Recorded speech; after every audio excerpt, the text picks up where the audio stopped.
climb.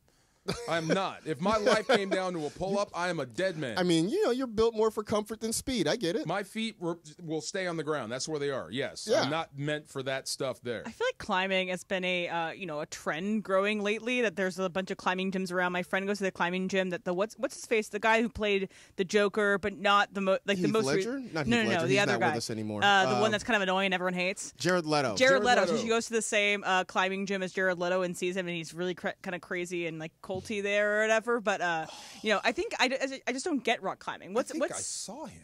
You saw Jared Leto? Does he climb? He does climb. It might have been there. Like, he looks so familiar. He seems like a guy who would climb. It couldn't have been him. It was by LAX. Maybe he wants to climb before he got on a plane. I don't know.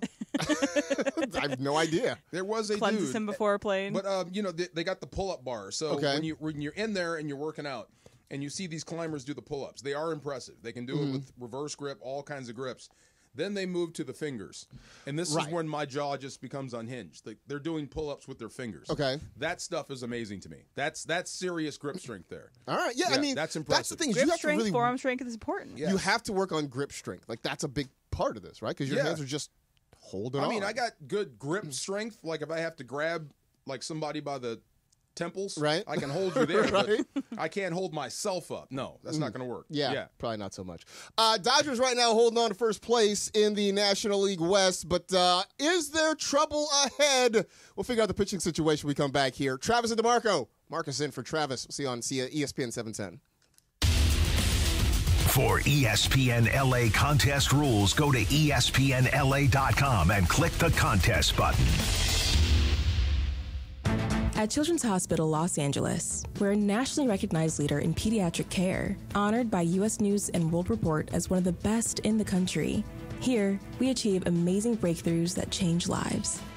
From groundbreaking cancer therapies that offer new hope to young patients, to advanced heart procedures that save lives, we partner with families to conquer challenges and achieve extraordinary outcomes. Choose the best care for your child at chla.org. Your next Subaru is waiting for you at Subaru of Glendale. Check this out. Lease a new 2025 Subaru Crosstrek Sport CVT for just $299 a month plus tax for 36 months. One at this payment. VIN S37-03172. MSRP $31,935. $33.99 due at signing. Call 888-855-6434 or check out SubaruofGlendale.net. On approved Tier 1 credit through Subaru Motors Finance. No security deposit. 10,000 miles a year. Model code SRD-21. All right, listen up. Whether you're out for a walk, hitting the gym, or just tackling your day, in this LA heat, chafing is no joke. Take my word for it. That's why you need Highlands Chafing Relief. This stuff is a game changer. Goes on like a cream, dries like a powder, and stays put even through sweat and water. No greasy mess, just all-day protection. If you've already got some chafing, Highlands soothes it fast with aloe, shea butter, and tea tree oil. Don't let chafing slow you down. Grab Highlands Chafing Relief at Walmart or Target right now. Don't navigate the legal system alone. Hey, it's Travis. At the personal injury law offices of Joseph S. Normand, they will fight tirelessly to get you the max compensation you deserve. Joe and his team understand the emotional and financial toll that an injury can take on you and your life. Call 213-747-2000 or visit normandlegal.com. The law offices of Joseph S. Normand have helped thousands of people like you recover millions of dollars in settlements and verdicts. Visit normandlegal.com or call 213-747-2000. Your recovery is their priority. Catch all the excitement of the 2025 NBA playoffs right here on ESPN LA. Presented by Michelob Ultra, official beer of the NBA. Michelob Ultra, a refreshing and balanced flavor with only 2.6 carbs and 95 calories. Michelob Ultra, it's only worth it if you enjoy it. Michelob Ultra, official beer of the NBA. Please enjoy responsibly. Find what you love, love what you find. A Total Wine and More. There's so much waiting for.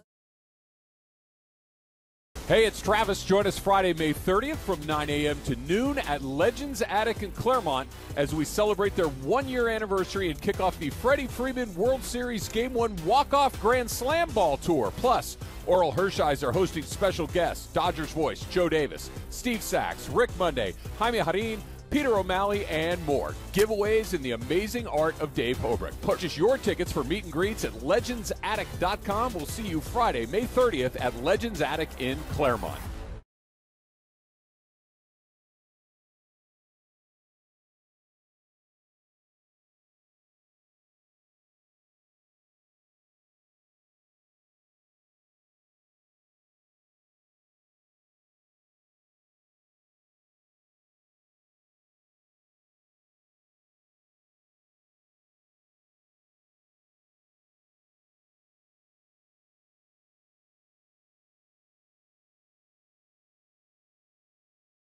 Lead, forever chemicals, chlorine, and more. Call 833-3-NEXTGEN. That's 833-3-NEXGEN. CSLB number 1011173. NextGen, here for you now and for years to come. NEXGEN. Call 833-3-NEXTGEN.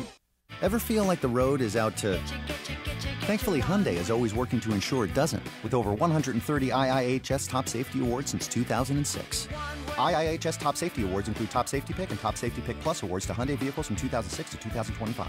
Lease a Hyundai Tucson for only $259 a month, or get 3.99% APR for 72 months. See your SoCal Hyundai dealer. Offers end June 2nd. Call 714-568-7676 for details.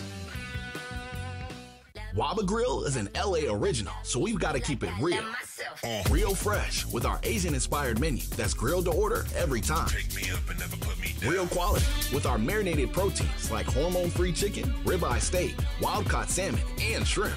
Enjoy $5 happy hour weekdays after 3 p.m. with our 5-piece pork veggie dumplings and a value-sized premium beverage drink like our creamy and delicious Thai tea. Waba Grill, keeping it real every day for you. Hey guys, double down with me, Cappy, at the $10,000 blackjack tournament June 6th at Park West Bicycle Casino, 888 Bicycle Casino Drive in Bell Gardens. Join us for a live broadcast from 3 to 6 p.m. and say double down with Cappy at the Player Rewards Desk for a free entry into the tournament, which starts at 7 p.m. sharp. Live radio, real cards, big prizes. Seats are very limited, so lock in yours now. RSVP for more info on the tournament details at ESPNLA.com. This is an ad by BetterHelp. BetterHelp recently surveyed over 16,000 people and found that while 75% of people believe it's wise to seek support, only 27% of Americans are in therapy, and people stay silent to avoid being judged. At BetterHelp, they have over 10 years of experience matching you with the right therapist. We're all better with help. Visit BetterHelp.com/timeout today for 10% off your first month. That's BetterHelp.com/timeout.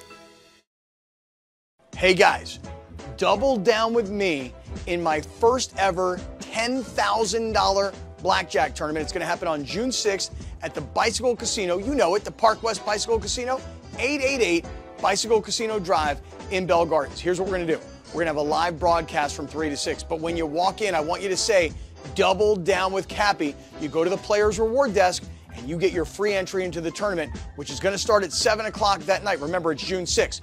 Double Down with Cappy is going to get you a free entry into the tournament, which you're going to need to get because I'm telling you, this thing's going to fill up real fast. Live radio, real cards, big prizes, very limited seats, so lock yours in now. RSVP for more information for all the details on the tournament at ESPNLA.com.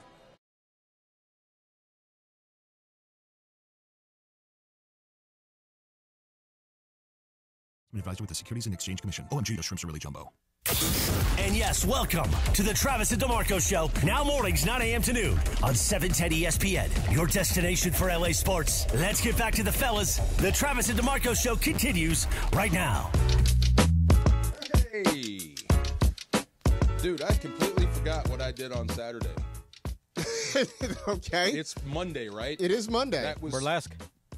That was Wednesday. I think that's what's messing me up.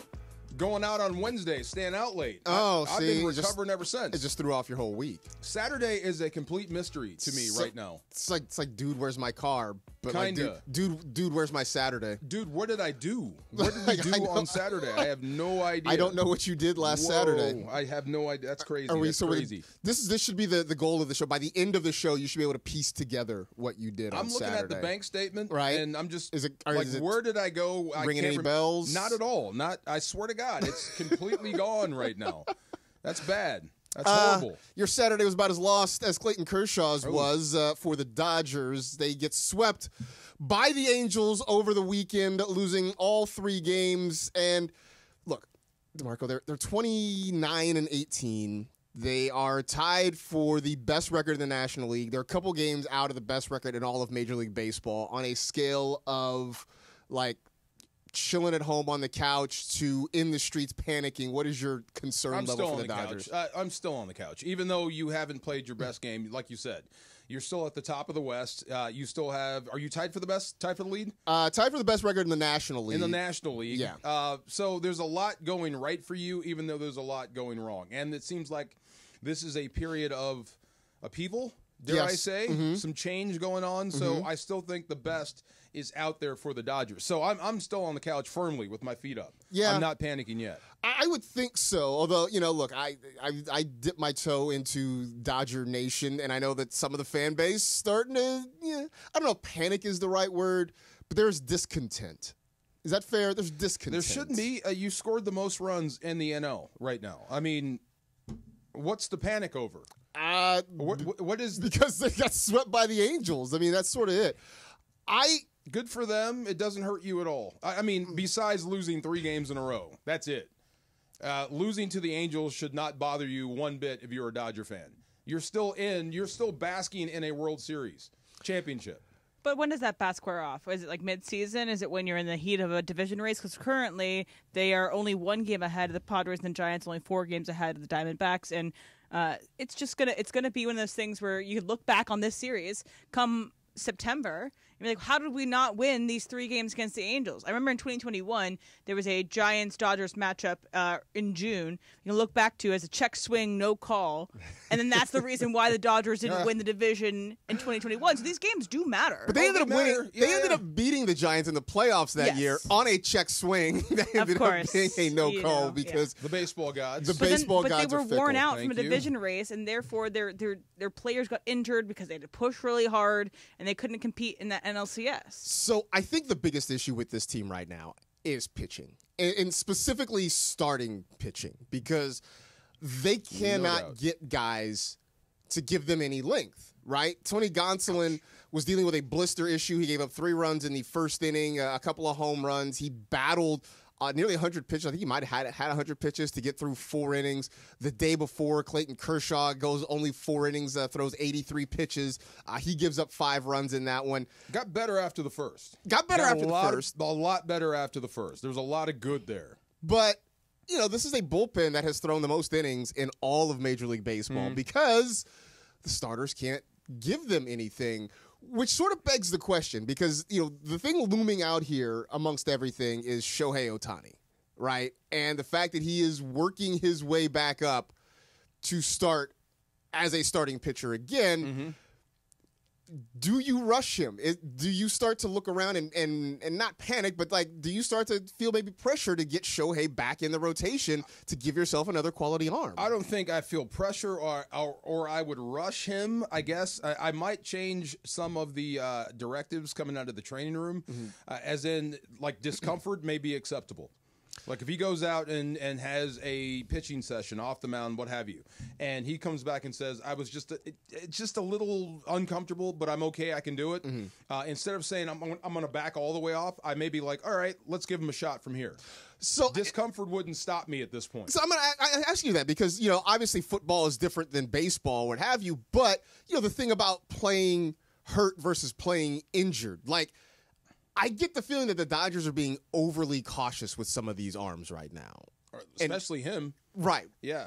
I mean, Ohtani for sure, right? You've invested nearly $1 billion in this man. And I want your arm before you retire. But, like, how much of that is a training staff thing of saying, hey, you know what, do you think you can push it versus the organization? I mean, is there something out there that maybe the Dodgers it's the are... organization, because most of the players say, I could go through it, I could get through it, or, they're shutting me down. I think I heard Blake Snell say, it was a quote by him that said something about, usually I'm trying to rush myself back. Mm-hmm. That's what I'm used to. Here, it's like, make sure you're healthy before you go. Like, the Dodgers are slowing him down. So this may be something strategic. Travis mentioned this a lot, that this may be how you just deal with your starting pitchers. Any sort of discomfort, shut them down early so you can have them healthy late. If it works out, you're a genius. You've broken baseball again. You know what I mean? Right. But as of right now, you're going to have to deal with some high bullpen areas. Bullpen innings. That's sort of the thing. And by the way, you mentioned Blake Snell. He got moved to the 60-day injured list, so it's still going to be a while before they see him again. And I do think ultimately the goal is for him to be ready for October. That is why they have him. That is why they're taking their time with Tyler Glass now. But, in the meantime, as you mentioned, you've seen a lot of the bullpen. A ton. Anthony Bonda is kind of struggling right now. Yeah. They lose Kirby Yates to an injury. They're waiting on Blake Trinan and Michael Kopech. If you look at the Dodgers injured list, it is a pitching staff that a lot of teams would kill to have. In a heartbeat. Just the guys on the injured list right now. Absolutely. And so... Some of that could be by design. Well, that's the thing. I mean, some of it is by design. We got our man, the big CY, sliding in here, who I'm sure has... Radio's Clinton Yates. Has thoughts... Not Kirby Yates. Not Kirby Yates. No, not Kirby Yates. No. Although Kirby Yates, I met him once. It was cool. Anyway, what's up? The What are you guys Yates talking going on, about? man? Well, first of all, Dodger pitching. for those who Yes. are not watching on the YouTube chat, there are 3 black people in this studio doing a radio program. Is the right now. YouTube up? That is the important YouTube was not to up. note. So What was that line from Bad Boys? What, 3 black Don't people in the panic, same we're place? Negroes. Yeah. Don't be alarmed. Don't be alarmed, we're Negroes. Speaking of that, there's a lot of news in our community over the weekend that I did want to ask you about quickly. So Okay. I don't go mean ahead. to change the No, subject. go ahead. please. What happened? Yeah. If you broke out of prison with 10 other dudes, Oh, you're never catching me. where's the first place you're going? Is it, and this is the thing, places people actually went. Okay. Is it your grandma's? Is it the club on Bourbon Street? Or is it Instagram Live that some dude decided he needed to be in the streets? My answer is, of course, D, none of the above. None of the above, right. None of the Because above. all of that is ridiculous. Damn sure ain't gonna be I seen. could not believe that story. I Oh, mean, my God. one, they'll probably will look for you at grandma's. Yeah. First of all, that's one of the Yes. first places they're going to look. The club there's nothing good that can happen with Horrible you being in idea. the It's a club. bad idea. And Yeah. and IG Live, like you're just broadcasting your whereabouts. Enjoy. I don't understand it. Enjoy it. I don't understand Yeah. it. It was, I mean, that story, listen, breaking out of prison, I'm not going to get into a whole conversation about the corrections facilities in this country. Under a toilet, right? But, like, Yeah. if you're smart enough to break out of prison, but not smart enough to get away after you're out, well, maybe you were in the right place. Maybe you belong where you were. Just saying. The question is, did any of those guys feel like they could beat a gorilla after they got out of Probably, prison? yeah. Maybe. Some of them could. How many of those Some guys could. felt like they could fight a Oh gorilla my God, that's after crazy. they got out of prison? Oh, you'd never find me. Clinton, how worried should we be about the Dodgers pitching staff right now? At I'd least to say start. pretty worried, but I also live in a different state of worry than you guys do. Mm-hmm. I think that there's a lot of people around the Dodgers that act like everything is going to be fine all the time just for the sake of it. Whereas I said from the beginning, this is going to be the hardest job that Dave Roberts and Mark Pryor have ever had to do, based on availability, based on potential injuries, and based on the fact that they've got more than one guy that's on a more than 5-day rest situation. That is just difficult homework. Never mind the actual performances. And so you add into that the fact that they're trying to get Ohtani back. Like, I'm worried in the sense of just it's going to be really tough to ever know what the best version of it looks like because it will constantly be in flux of repair or otherwise. Sort of like things around here to some degree, but I mean, you know what I'm saying though? Like that's my concern is that it's going to be really hard to look at that team and say, ooh, That's their best 5.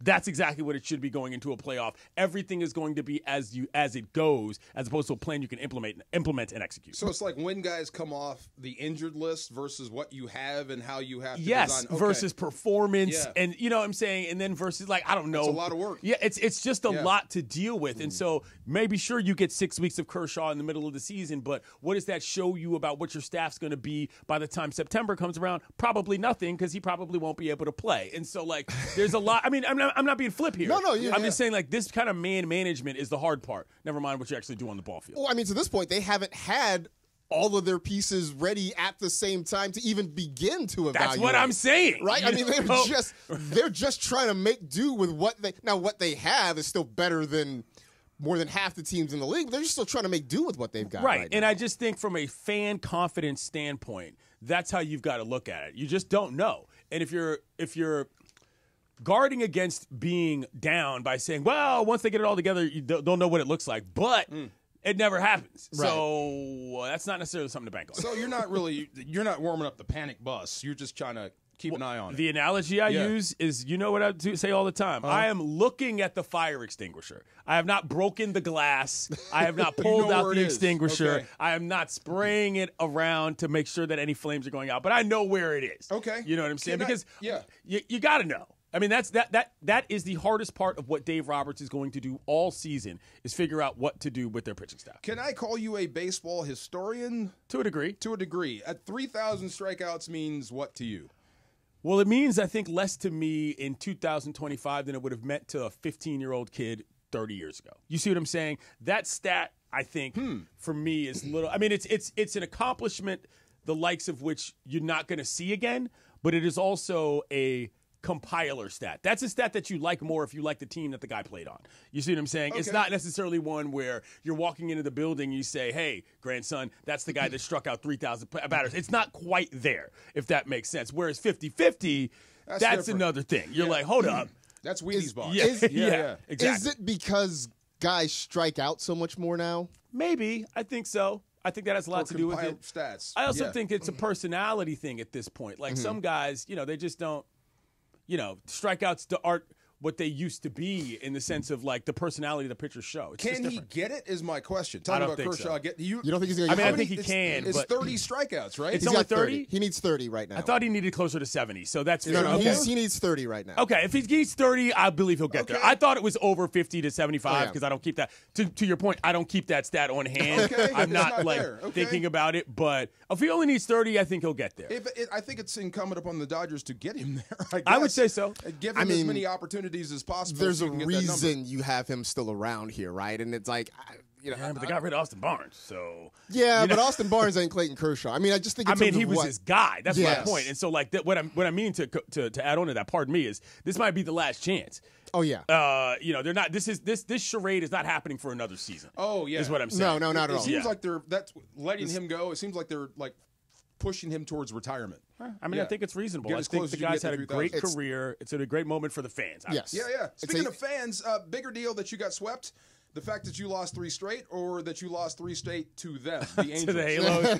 I don't know. I mean, listen, I like the Angels in the context of this. First of all, they got a lot of young brothers on that team that are trying to find their way in the bigs, and they got Rob Washington as their manager, who we like, Uncle Ron. Uncle Ron. But that team is also better than I think a lot of people thought that they would be. They have pieces of decency. They're not the Rockies. You know what I'm saying? They're not the Pirates. It's not that bad. So, yeah, I mean, dropping 3 in a row is a bigger deal than dropping 3 in a row into the Angels, I would say. Yeah. It is an interesting club because, it's weird because coming into that series, they hadn't hit, but they hit well against the Dodgers. Yeah. And I don't know if that just was more indicative of the Dodgers pitching or situational or what it was, but they hit really, really well. I'm heading to Mexico, by the way.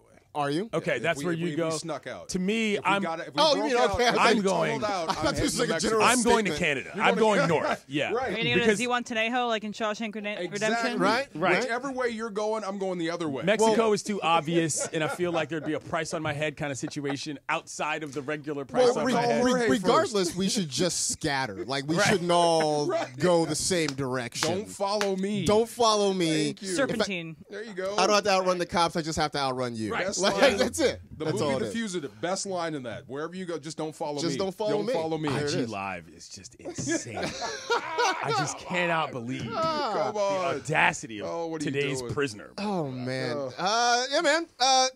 See what? You hang out with us or I'll you hang on out for your a way little out? bit. Yeah. Please, We got yeah. the Far Side. We got the Far Side coming up next, coming right? up. Yeah, absolutely. Got a great question for you guys. By the way, it is a Michelob Ultra Reaction Monday. We're reacting to the NBA Conference Finals matchups. You can listen to every Western or Eastern Conference game this week on 710 and the all-new ESPN LA app, thanks to Michelob Ultra. A refreshing and balanced flavor with only 2.6 carbs and 95 calories. Michelob Ultra. It's only worth it if you enjoy it. Please enjoy responsibly. Coming up next, can take a bizarre ride to the far side. Travis and DeMarco here, 710 ESPN.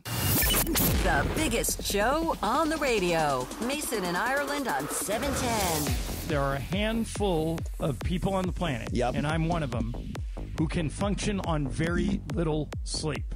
Bill Clinton, Kobe Bryant, Tiger Woods, me, we don't need sleep. If I slept tonight for 1 hour, I'll be back on the show tomorrow and you won't be able to tell. If you slept for 1 hour, you would call in sick. Oh, I need 10 hours of sleep. Right. But what I admire about you is you worked so hard in the beginning that you're now enjoying the fruits of your labor. Yes. I don't have that club in my back. Right, and I value, and it's not that you don't have quality of life, but I really value quality of life. By the way, Brian, you heard what you just wrote down. You said, great comparisons. You said great comparisons. There's Tiger Woods, there's Kobe Bryant, and there's me. The OGs of LA Sports Radio. Today at noon. Mason and Ireland on 710 ESPN. Big on protein, rich on flavor. The new $10 Islands Restaurant's protein bowls are here for a limited time. Packed with over 40 grams of protein and stacked with fresh ingredients for the flavors you love. Just in a bowl. Find your protein paradise at islandsrestaurants.com. Cap here. Here's the scenario. Your home is flooded and the damage is severe. Now it feels like your insurance company is turning on you. They won't approve a replacement living arrangement and the adjuster leaves you in the lurch. Take a breath and call Avner Gatt. With years of experience and a passion for helping people, if you've got water damage at home, call Avner Gatt today. 818-917-5256 or avnergatt.com. That's 818-917-5256. Avner Gatt. Your claim, our game. Accident or injury, call Jacob and Ronnie. Call Jacob. Winning matters, especially after an accident. At calljacob.com, we're here for you when you need a big win. After an accident, go to calljacob.com or call 844-24-JACOB. That's 844 Hey, it's Travis. Join us Friday, May 30th from 9 a.m. to noon at Legends Attic in Claremont as we celebrate their one-year anniversary and kick off the Freddie Freeman World Series Game 1 Walk-Off Grand Slam Ball Tour. Plus, Oral Hershiser hosting special guests, Dodgers voice Joe Davis, Steve Sachs, Rick Monday, Jaime Harin, Peter O'Malley, and more. Giveaways in the amazing art of Dave Hobrick. Purchase your tickets for meet and greets at legendsattic.com. We'll see you Friday, May 30th at Legends Attic in Claremont.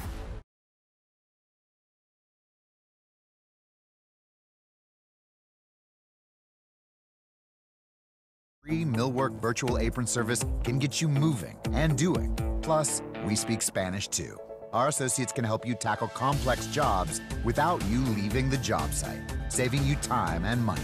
Call us at 1-833-HD-APRON or visit homedepot.com/MBA. The Home Depot, how doers get more done.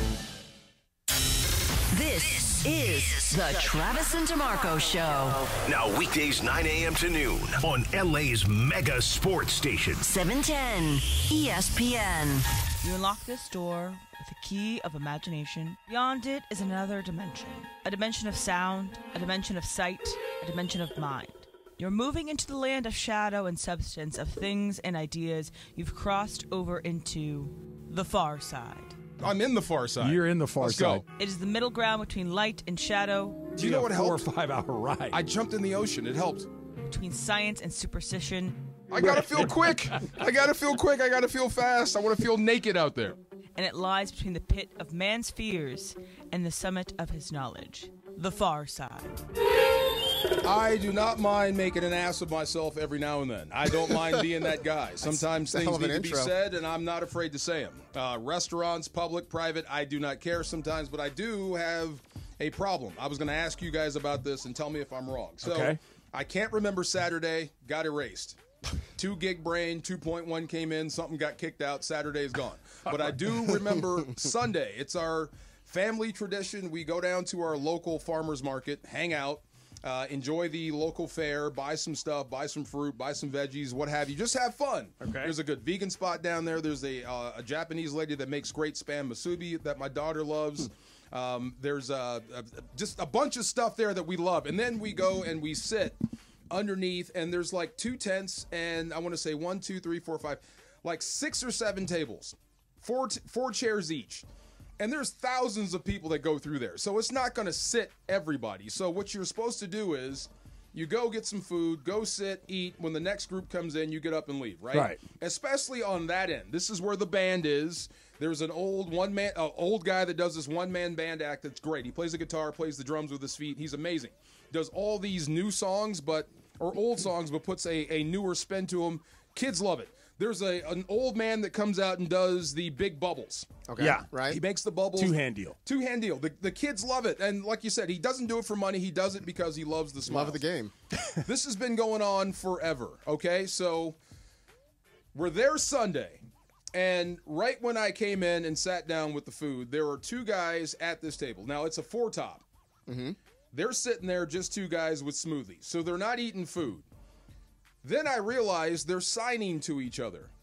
So in this area, there's kids and parents that want to enjoy music and eating. So they're signing to each other on a 4-top, just the 2 of them, and they're not eating. Okay. And they stayed there for must have been an hour or so. Right behind them and all around them are parents, kids eating while standing up in their little containers and whatnot. Right. And I'm thinking to myself, should I say something? As in, get their attention and indicate that they're man. taking up the space for the sake of the flow of the rest of the market. You're not enjoying the music, I assume, unless they're enjoying the vibration. Sure. Maybe. Okay, and you're not really enjoying the fare. You just got a couple of smoothies that you didn't even buy from there.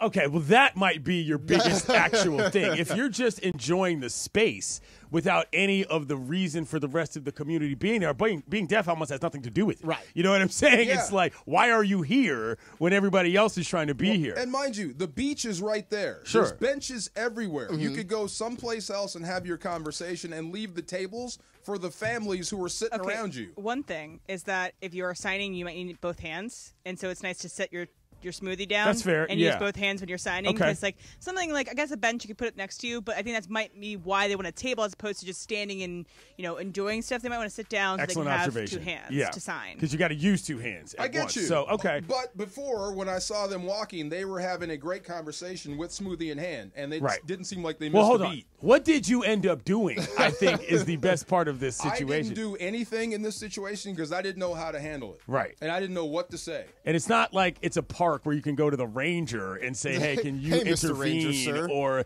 the course director and say, Correct. or the course, whatever those people at golf courses and do. these people are straight out of Central Casting for Curb Your Enthusiasm. I swear, they could have been secondary characters in that show. That's how they look. Like the one guy that was facing me was like, he didn't give me a look, but he had a look like, please come say something to me. Oh, so now I can be offended. Okay, so now it feels like they were sort of throwing out a challenge. No, not at all. Maybe not to you specifically, but to the group at large, the community at large. It wasn't just me. There were some other moms that were kind of giving them the look like it's time to get up and leave. I do think like there's a tough one. Set list twice. That's a tough one. Yeah, I'm not gonna lie. There's kind of a time, like an unspoken time limit, right? Especially if you just have a smoothie, like you're not eating, you don't have a plate, and there's people behind you, like holding food. Hey and man, standing. I just got this smoothie. I see you got your kids and whatever. Okay, here's what I think. I think as a man of your, as Travis likes to say, carriage, as big dude, you could have looked over and hit them with a. Hit the clock, or hit the watch, like, hey, man. and just be like, dude. Or here's another solution. You sit your wife and the daughter in those 2 seats. You stand up and you eat your food, and you just take because if they're not taking up the whole spot, say, hey, can we share? sit here? Yeah. Can we share this spot? I think that could have been a way to approach it because you're dealing with a public space.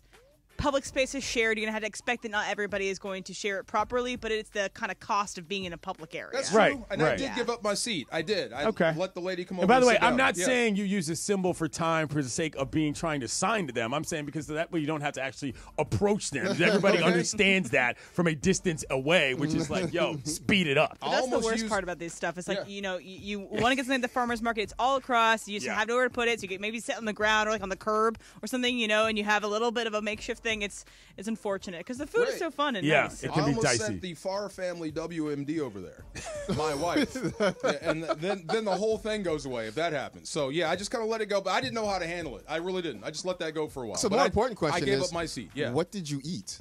I had it was the sautéed mushroom vegetable wrap.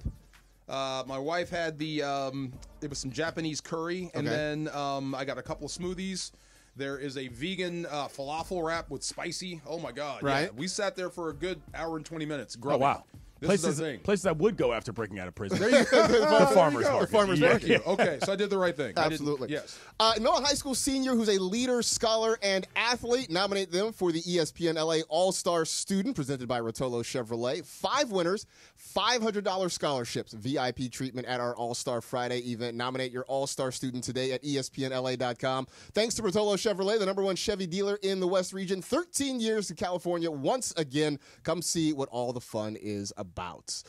CY, you hanging with us? Or yeah, because I want to get DeMarco's thoughts on what the Niners are doing. Okay. Not that yours don't matter, but I'm specifically concerned about what his. Obviously, he's got more insight into this sort of thing than I do. I'm not offended at all. We'll talk some NFL and a whole bunch of other stuff coming up. Travis and DeMarco. Mark is in for Travis here on 710 ESPN. You never have to miss a moment of LA's mega sports station. Get the all-new ESPN LA app. Just search ESPN LA in your App Store or Google Play. Download, tap, and bam! You got 710 ESPN in the palm of your hand.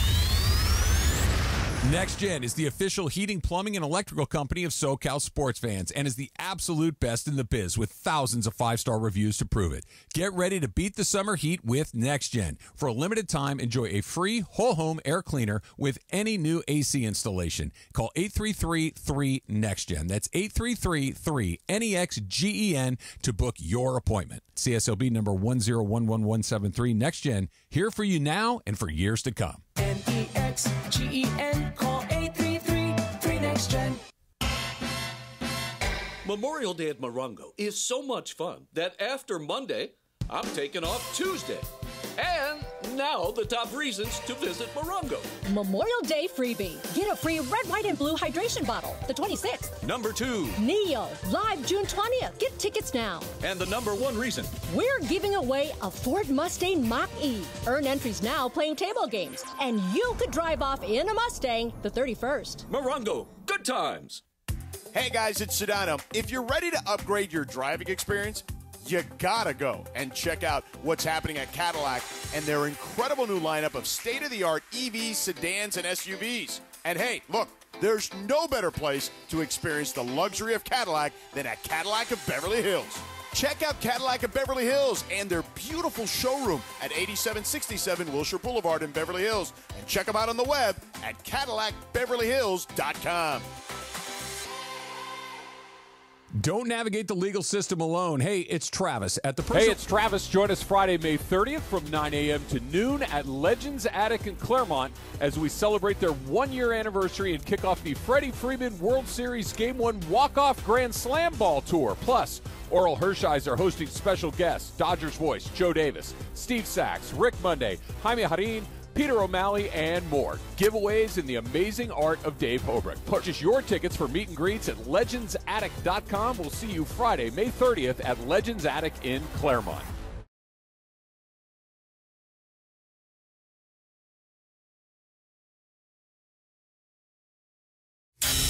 This is the Travis and DeMarco Show. You're from over there, I'm from over here. We're sitting in this hot tub together. What do you like to drink? No. See? No. No? Not at all? Come on. No. Now weekdays 9 a.m. to noon on LA's mega sports station. 710 ESPN. We did have conversations about this stuff, like if you had to run, how far could you get? like in training camp when you're stretching and it's hot outside and you got pads on and you want to be out there because it's football season, but you don't really want to be out there because you're about to go through a 3-hour practice. So we would sit there and just make up stuff. And one of the questions was, if you had to run today, like run from the law, somebody was chasing you, how far could you actually get and what would you actually do? And most of us said, if you're like running, if you broke out of jail, you head to New York.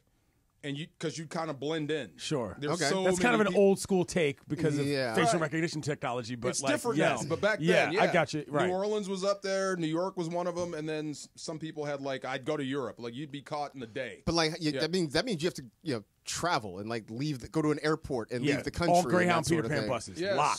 Yes. Lock. Not getting on anything that requires you to show your face. Yeah. Is step right. one. I can just give you cash and I can get on this bus and I can just go away. That's it. Or you can take a tunnel to Mexico. There you go. See, call Jorge, my man. Let's go. He's Fast and Furious time. Uber yes, jailbreak. Sir. I'm on it. Yeah. Oh man, wow. All right. Well, speaking of football, though, there was some football news over the weekend. Brock Purdy signs a new deal, $53 million per year, $181 million in guarantees, $55 million in new money average over the first 3 years. My first thought on this is I was of two minds about this, Clinton. One, they overpaid, but two, that's sort of what the market demands are for Brock Purdy. Is that unfair? No, I think my question is, and this was why I wanted to ask you about it, because from a talent evaluation standpoint, I just know what I see and I know what I think. How much better is that team than they were last year? I think I don't think they're better at all. Yeah, I don't think that's what I'm saying. At all. And that team has gotten progressively worse over 4 seasons. And I'm like, what? Now's the time? It seems like timing as much as anything, but you're right. The market is big. The market is what it is. It's a series of bad decisions. Year. They had a down year offensively. If you look across the board, all their numbers are down offensively. But I'd say this, for all Rams fans in particular, if you're looking at this and saying that the 49ers made a mistake and they paid Brock Purdy, they paid the wrong guy. He was never the threat. Brock Purdy is not the threat in San Francisco. That's not it. The threat is always and will be Kyle Shanahan. I think this is the best available option for him to run his offense. All Brock Purdy has to do is be himself in this offense. His numbers don't have to go up. He doesn't have to throw for 4,000 yards. He doesn't have to throw for 50 touchdowns. He doesn't have to turn into Josh Allen overnight. Just be yourself. This is what they want. This is what they're paying. And I think even with a $265 million contract, 55 a year, he hadn't cracked the top 10 yet. So he's making a lot of money based on where he was at. Shedeur Sanders, listen up. Yeah. You can make a lot of money from Mr. Irrelevant in 4 years. You're this guy. But I think the Niners had to make this move. Yeah. I don't think it's because he's elite. No one's confused him with elite. I think he's great for that system. Guys have been in my mentions all morning screaming at me about how he doesn't get enough credit for this and he doesn't get enough credit for that. I'm like, well, dude, they haven't won anything. So I'm not going to start getting crazy about it until I see the formula actually work, to your point. Now, I understand there are injuries and things that have come into play, but, I can't do anything about that. You know what I'm saying? Neither can anybody who's an opponent. So, if I were a Niners fan looking at you over there across the glass, this would be upsetting me on a series of decisions that upsets me. You know what I'm saying? Because the fact that you got this far without having to make a decision on this and now you're here and it's all you've got, I hate front offices that operate that way. Well, I mean, one, they were kind of in a situation where, because if they let Brock Purdy walk, what are the odds they were going to get somebody better? And that was pretty slim. Now, the other funny part of this is that through a roundabout series of events, Kyle Shanahan got Mac Jones anyway. Yeah. You know, if you believe that rumor that he was strong-armed into taking Trey Lance over Mac Jones all those years ago, well, you know, time is a flat circle and Mac Jones is now a San Francisco 49er. I don't know if Brock Purdy's gotten too much credit. I feel like he's been properly credited for who he is and what he has done, right? I agree. He's good. Correctly rated as poor, mediocre, good, very good, excellent. He's good. That's how that scale works. And he's a facilitator. Yeah. You go very good? Okay. They ask him to be a facilitator, and he facilitates very well within the context of that offense. I do think there were injuries last year, and that had a lot to do with what this team is. And now I think it's up to, can Kyle Shanahan, can John Lynch, can they develop guys, right? Because you lose a Deebo Samuel, can you develop Ricky Pearsall into the thing that sort of takes some of that away, right? Do you have somebody to maybe help out when Christian McCaffrey inevitably gets injured? Can you rebuild the defense after losing, the guys that you've lost in the offseason, right? You lose Talanoa Hufanga. You lose a Dre Greenlaw. Out of your heart. Can you rebuild this defense to where it is? Brock Purdy is going to be who Brock Purdy is going to be, and this is just the market cost of doing business for him. That's what I'm trying to say. That's why this looks so weird in retrospect. Is you're like, dog, now this was not the time for this. But they missed the window because Patrick Mahomes walks the earth. Hey. I mean, that's what it is. Right. And because Jaquaski Tart dropped an interception that probably could have beat the Rams. And that's the one year. We're going to look back on the Rams Super Bowl and kind of an anomaly because it wasn't against the Chiefs. It was against the Bengals. And in this decade or so of Patrick Mahomes, the 2021 Super Bowl is an anomaly. That's the year that everybody could have crashed through that window because Mahomes didn't get there. So the Rams are the Houston Rockets, right? They're the Houston Rockets, right? They get the Bengals would be the Knicks. Right. I guess kind of what it is. That's a good point. I guess my overall question to you is that are we going to look back on Kyle Shanahan's career and instead of saying the guy who didn't break through, say, you know what? Maybe he just wasn't that good of an NFL coach overall. And, that's the question I ask myself all the time because I feel like he gets a lot of benefits of doubts of being a genius this and a genius that, but I don't see the Lombardi trophies adding up anywhere. And it's not, you know what I'm saying? That's not to diss him, but it's just like at some point, you're like, maybe this evaluation of his genius is a little bit off par. Let me break that down. Okay, so when you watch him and how they do things as compared to other teams, you can tell they practice well. The 49ers do, and that's all because of him. The schemes they come up with that are week to week, that are based on who they're playing and playing against you, stuff that you haven't seen or haven't shown, he figures you out. That part. So he is good at what he does. Right. Now, getting over the hump, that's hard. I mean, it is. Chasing a Super Bowl is rough, just like anything else in sports, chasing the championship. But I do think that that genius moniker fits him well. He is Sean McVay-like how they come up with different stuff to attack you. Now, whether or not they win a Super Bowl, I mean, I think that all depends on what Brock Purdy does from here on out. But I think as far as getting there and getting to championship games and being dominant, I think he's checked all those boxes. We also, I think, had the same conversation about Andy Reid many years ago. Sure. Right? Where he had that offensive genius moniker, and for whatever reason, he just could never get it done until he could. Right, and that, or McNabb couldn't get it done. Yeah, right. Because those offenses were good with him. Right. You know what I mean? So it makes sense. Like with Mahomes and watching Kansas City, some of that is Andy Reid. Oh, that's an Andy Reid play. You know where that came from and how they executed, how they got to it was phenomenal. Most of this was Patrick Mahomes making a play that nobody else could make. Right. Same thing with Lamar in Baltimore. No one else could do that. They didn't draw that up. That's just him. So I don't think Brock Purdy has that extra gear. That's the problem. I will say, though, to your point, though, CY, there are things that come back to Shanahan, right? I mean, you go back to Atlanta, the 28-3, right? I mean, run the football, right? you run the football. Exactly. You have a Super Bowl win. Against the Chiefs, the overtime decisions against Kansas City in the Super Bowl. Like, who knows how that turns out? Maybe it's different, and you end up winning a Super Bowl. So, there are moments that you can pin back to Kyle Shanahan that are going to stick with him. I'm not trying to knock the guy. I just as these years keep piling up, I'm thinking to myself, like, why would I be afraid of the Niners? Like, on a basic level, they don't ever seem to execute when it matters, and that's just it. But I did think, and Mina Kimes had this point on X, Twitter, whatever we're calling it the other day, or maybe it's Blue Sky, whatever. Anyway, the question being, if Kyle Shanahan got let go, would the rest of the teams in your division be upset or happy? And if the Niners let go of Kyle Shanahan, everybody else in the NFC West is like, thank God. Yeah. Getting to your point about the week-to-week thing in terms of competing against him, that's interesting.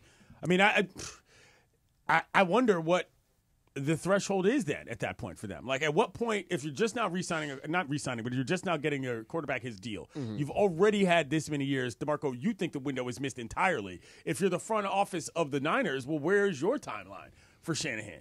You know, it's just, how many more years does this go on? Football, for me, like the economics of football, once you start paying your quarterback, and they're about to hand Fred Warner a bunch of money, right? Mm-hmm. Once you start handing big money to 3 or 4 players, you missed your win. You paid Ayuk last year. Yeah, and you're going to start hemorrhaging good players. Right. That's what we've seen leaving, so it happens. Here's another point of news that happened today. So the Eagles just agreed to a multi-year extension with head coach Nick Sirianni, and so we would ask the same question: if Nick Sirianni was not the head coach of the Eagles, would the NFC East be scared, or they'd be like, okay, let's go? Because Nick Sirianni, to me, until last year, was very much that guy's crazy. I don't know if that guy's going to win anything. And even with the Super Bowl win, I'm still like, was it Nick Sirianni or was it just the amount of talent on that team? Yeah, I think the division would just kind of shrug, like just sort of like if Sirianni, it's like I mean, it's not terrible, it's not great, it just is. Right, a great old coaching point. They used to say he can take yours and beat his, and take his and beat yours. Yeah. If Sirianni stepped down and somebody else took over that team, I still think they'd be. You still think they'd be good? The Barry Switzer effect. That's not him. That's the team that was already built before he got there. Okay. Yeah. No, I think that's fair. I feel that Shanahan people act like you're crazy whenever you say, yeah, Shanahan. Sorry. You know what I'm saying? Like, I don't automatically believe in a Kyle Shanahan team just because his name is on the. I would say also, though, as a 49er fan, and I think within the fan base, there is. I don't know if it's Shanahan fatigue or frustration, but it's sort of seeing this team get close and not get over the hump. And like last year, obviously a huge frustration. I mean, there were so many peripheral factors to this team. Please fire Dave. It was just like that. Fire Dave. But I do think there's like a little bit of sort of built up frustration over what's happened in the last few years. I'm not necessarily scared of Kyle Shanahan in the fourth quarter of a postseason game if they're having to come from behind, because we've seen it in times that it's not. It seems to be that he can't get over that part. I think the regular season is very scary. It's just the end of game stuff that gets you, especially when you look at that game where they were not prepared for the overtime rules in the Super Bowl. Crazy. That stuff is back to Kyle Shanahan. Cannot happen. Right. Absolutely. And I think that's the big part with Shanahan. It is. He's built for the regular season. I don't know if he's built for the postseason. Fire him and hire him Tom Sula again. By the way, let's start that over. Andy Kamenetsky chiming in. He's saying Instagram Live after a prison break is the greatest example of video or it didn't happen culture and the always be building your brand culture, which is exactly right. Yeah. Oh, my God. I mean, I've been seeing a lot of people on TikToks and lives in prison themselves, too. Like, there's guys getting famous for doing TikTok dances in prison. I think they're not supposed to have them. Not understanding prison protocol. Like, you have cell phones and... You're not supposed to have that. No, okay, yes and no. Like there are certain facilities where you are allowed certain privileges. Okay. And there are others where people do not care about what privileges you are enjoying. And I like the ones that this guy is dancing like Phoebe Bridgers and like Indie Girl Sad Rock, and I'm like, okay, let's go. And I'm on talk probably way too much. Mm-hmm. The variance in content that you get from human beings behind bars on TikTok is fascinating.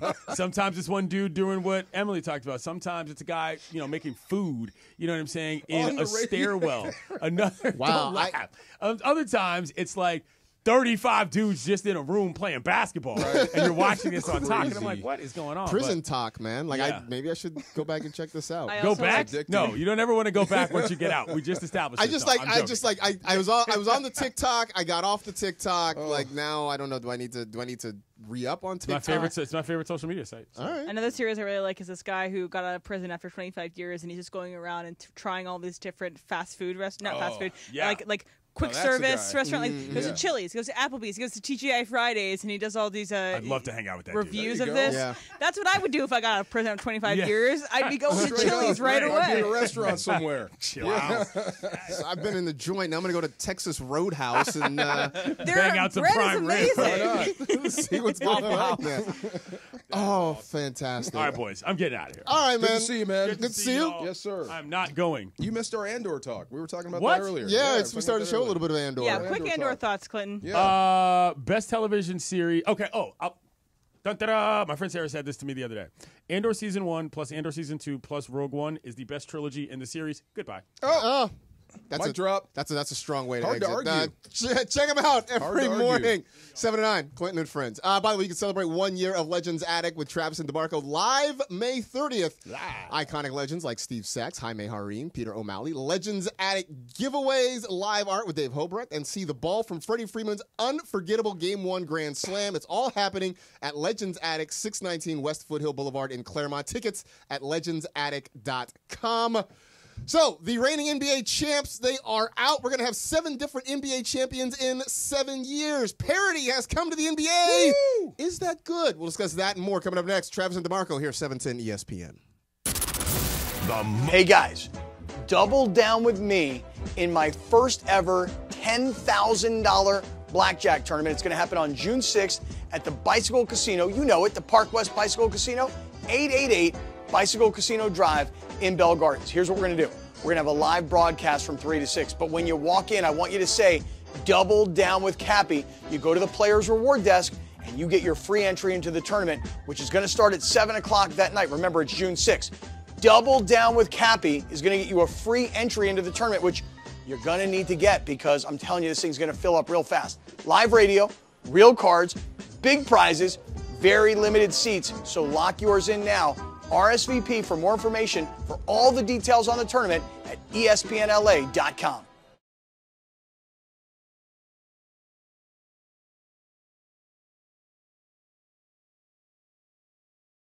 Hey, it's Travis. Join us Friday, May 30th from 9 a.m. to noon at Legends Attic in Claremont as we celebrate their 1-year anniversary and kick off the Freddie Freeman World Series Game 1 Walk-Off Grand Slam Ball Tour. Plus, Oral Hershiser hosting special guests, Dodgers voice Joe Davis, Steve Sachs, Rick Monday, Jaime Harim, Peter O'Malley, and more. Giveaways in the amazing art of Dave Hobrecht. Purchase your tickets for meet and greets at legendsattic.com. We'll see you Friday, May 30th at Legends Attic in Claremont.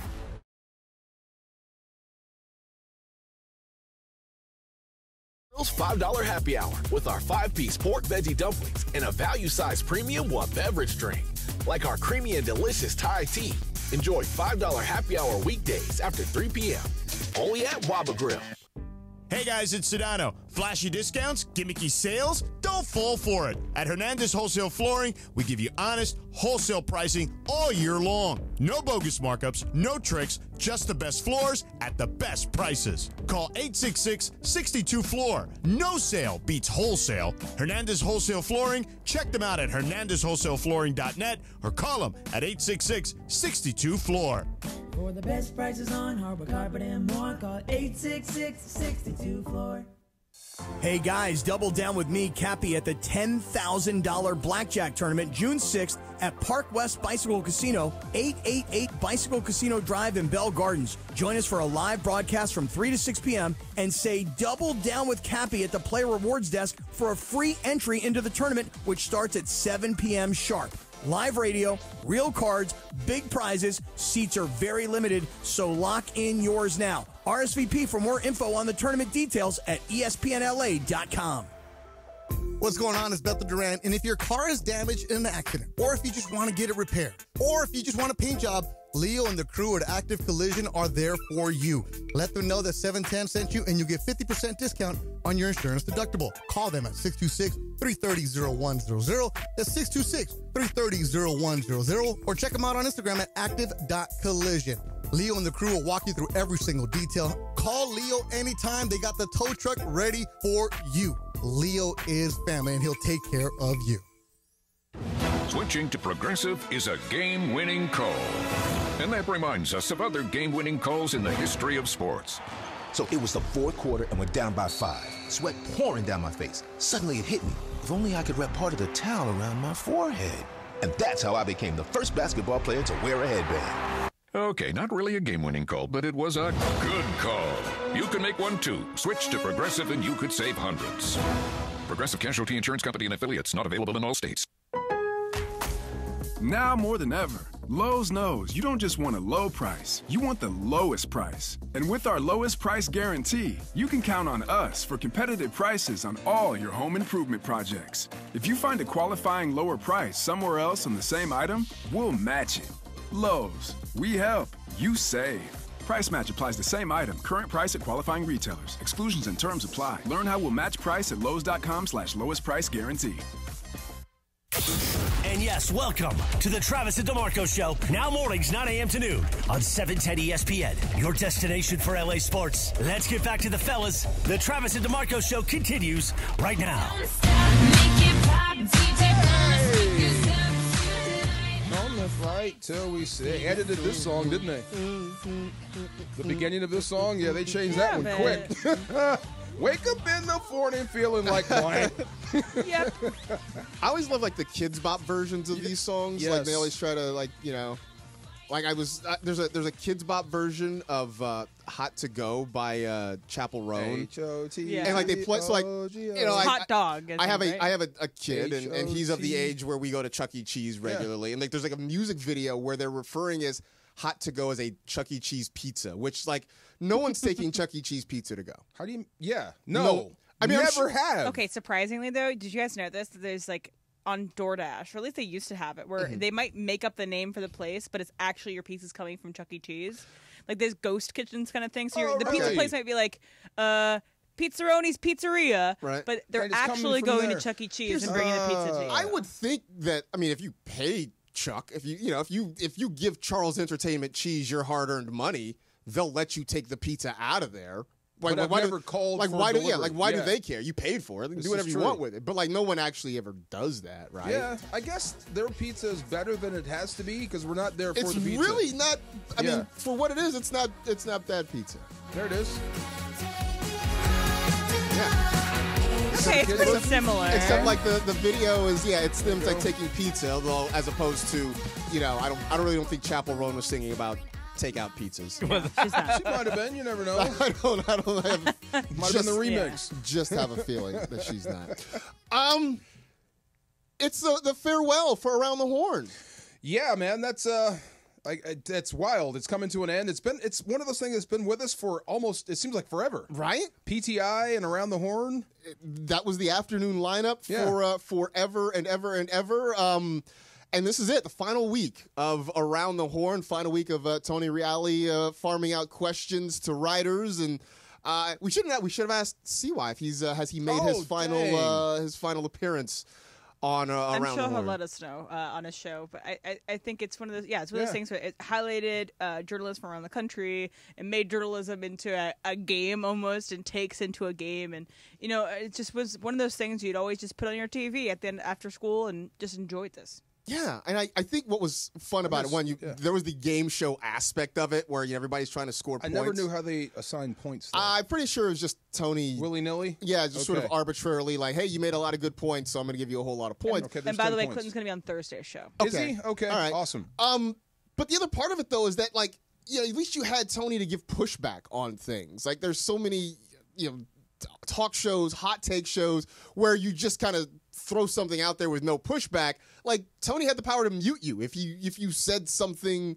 that he felt was like, okay, that's ridiculous. Like, stop talking, sort of thing. I wish we had that in real life. Yes. Yeah. Just tweak. Just like a mute button for people like in real life. They just Jorge don't has talk. one. He can just turn your mics off. He can't just turn our mics Don't off. you dare stop that. So, just did it. I don't like you. But Tony is also one of those guys that is one of the best studio hosts we've had, and just so great at. He had his own personality, had his own takes per se, and just really had the show in his vision. It seems like. So how long has that show been on?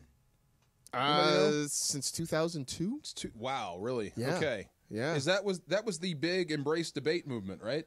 Kind of that. Around that time? It was that. Yeah. It was, you mentioned November PTI. 4th, 2002. Yeah. What PTI basically started because Tony Kornheiser, Mike Wilbon used to just argue in the newsroom at the Washington Post, and somebody's like, we should put this on TV. And it works. And it worked. Yeah, it's good stuff. For sure. Yes.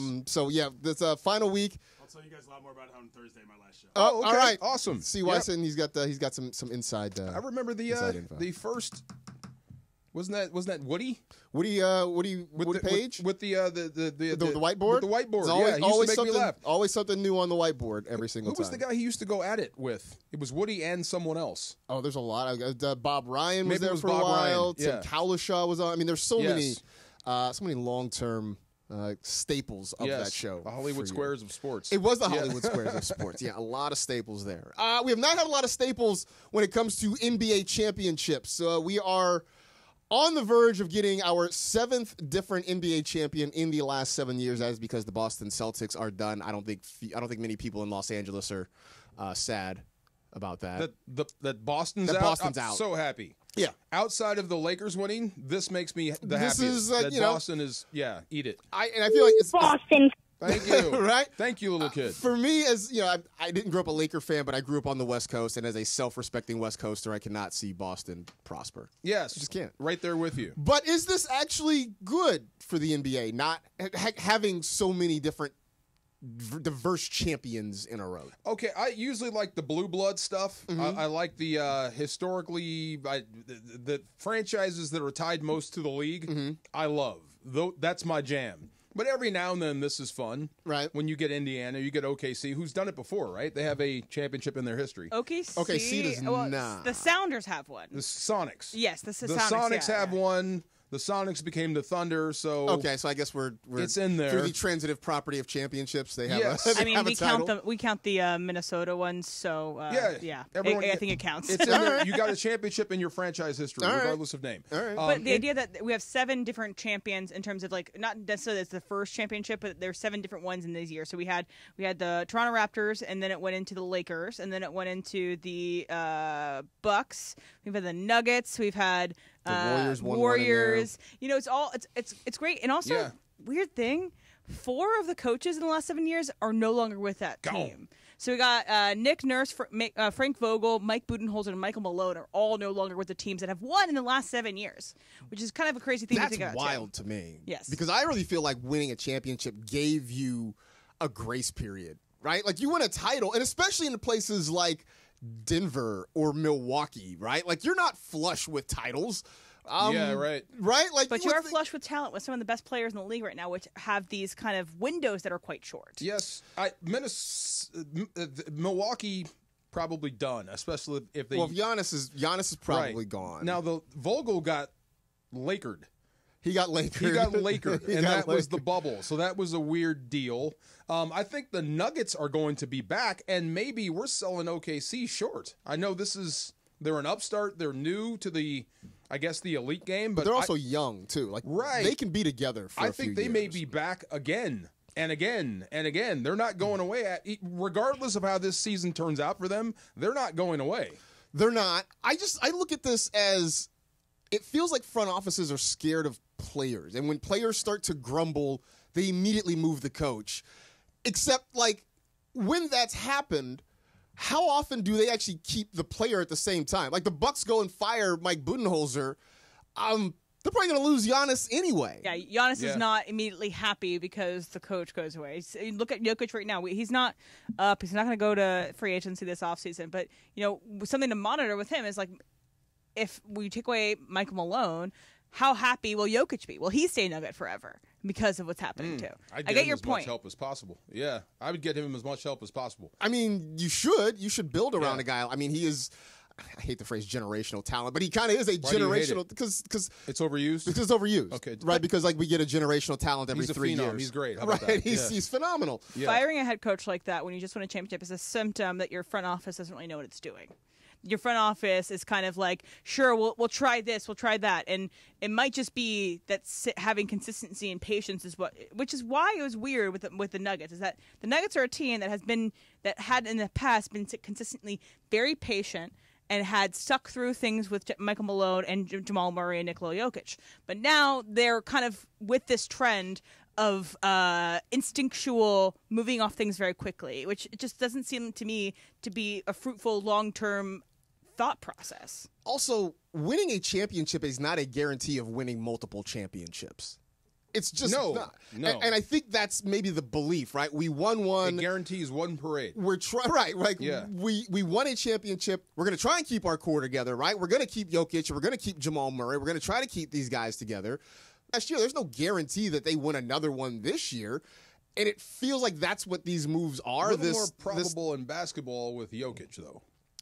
Yes. Yeah. Because you have fewer games, you have fewer moving pieces. And he was that close. Well, the game wasn't close, but He took him to Game 7. He took him to Game 7. Yeah, that could have gone a different direction. Basically being a player coach for the last couple of weeks. Now get him some help. And with Aaron Gordon being injured, and they having who else had a shoulder? Michael Porter Jr. having a shoulder injury, so they were injured for sure. Aaron Gordon had me dying in that press conference. I wish we had more rest in the playoffs. It'd make for a better product. No, it would make sure you got healthy and got out there. Part of this is like attrition, right? Chasing the championship through the playoffs, it's supposed to be hard. It's supposed to be very, very difficult. It's not going to be fair sometimes. That's why it's so coveted to win. And I think that's a big reason you have a lot of parity in the NBA because injuries dictate so much of how the playoffs go, right? I mean, I look at Golden State, right? Like there's no guarantee they beat the T-Wolves even with a healthy Steph. With no Steph, there was no shot. No shot. There's no chance that was going to happen. Maybe Steph could have willed them to victory, but I doubt it. But I mean, even if he's there, that was a tall order for them to try to win that series. When he's not there and Jimmy Butler's not playing well, there was no chance. And so, well, this could be the takeover, man. I mean, like LeBron's going to be out, KG's going to cycle out, Giannis is moving around. Who knows about? I bet right now Joker is hammered. Oh yeah, is that a safe bet? On a horse. On a horse, just crushing brews. He said beers in a post-game press conference. He's drunk right now, but is anybody taking his beers away from him? Like no, absolutely no. Not with his brothers around. But I mean, this could be the new era of basketball. What we're seeing now. I don't think Halliburton's going away. No. Yeah.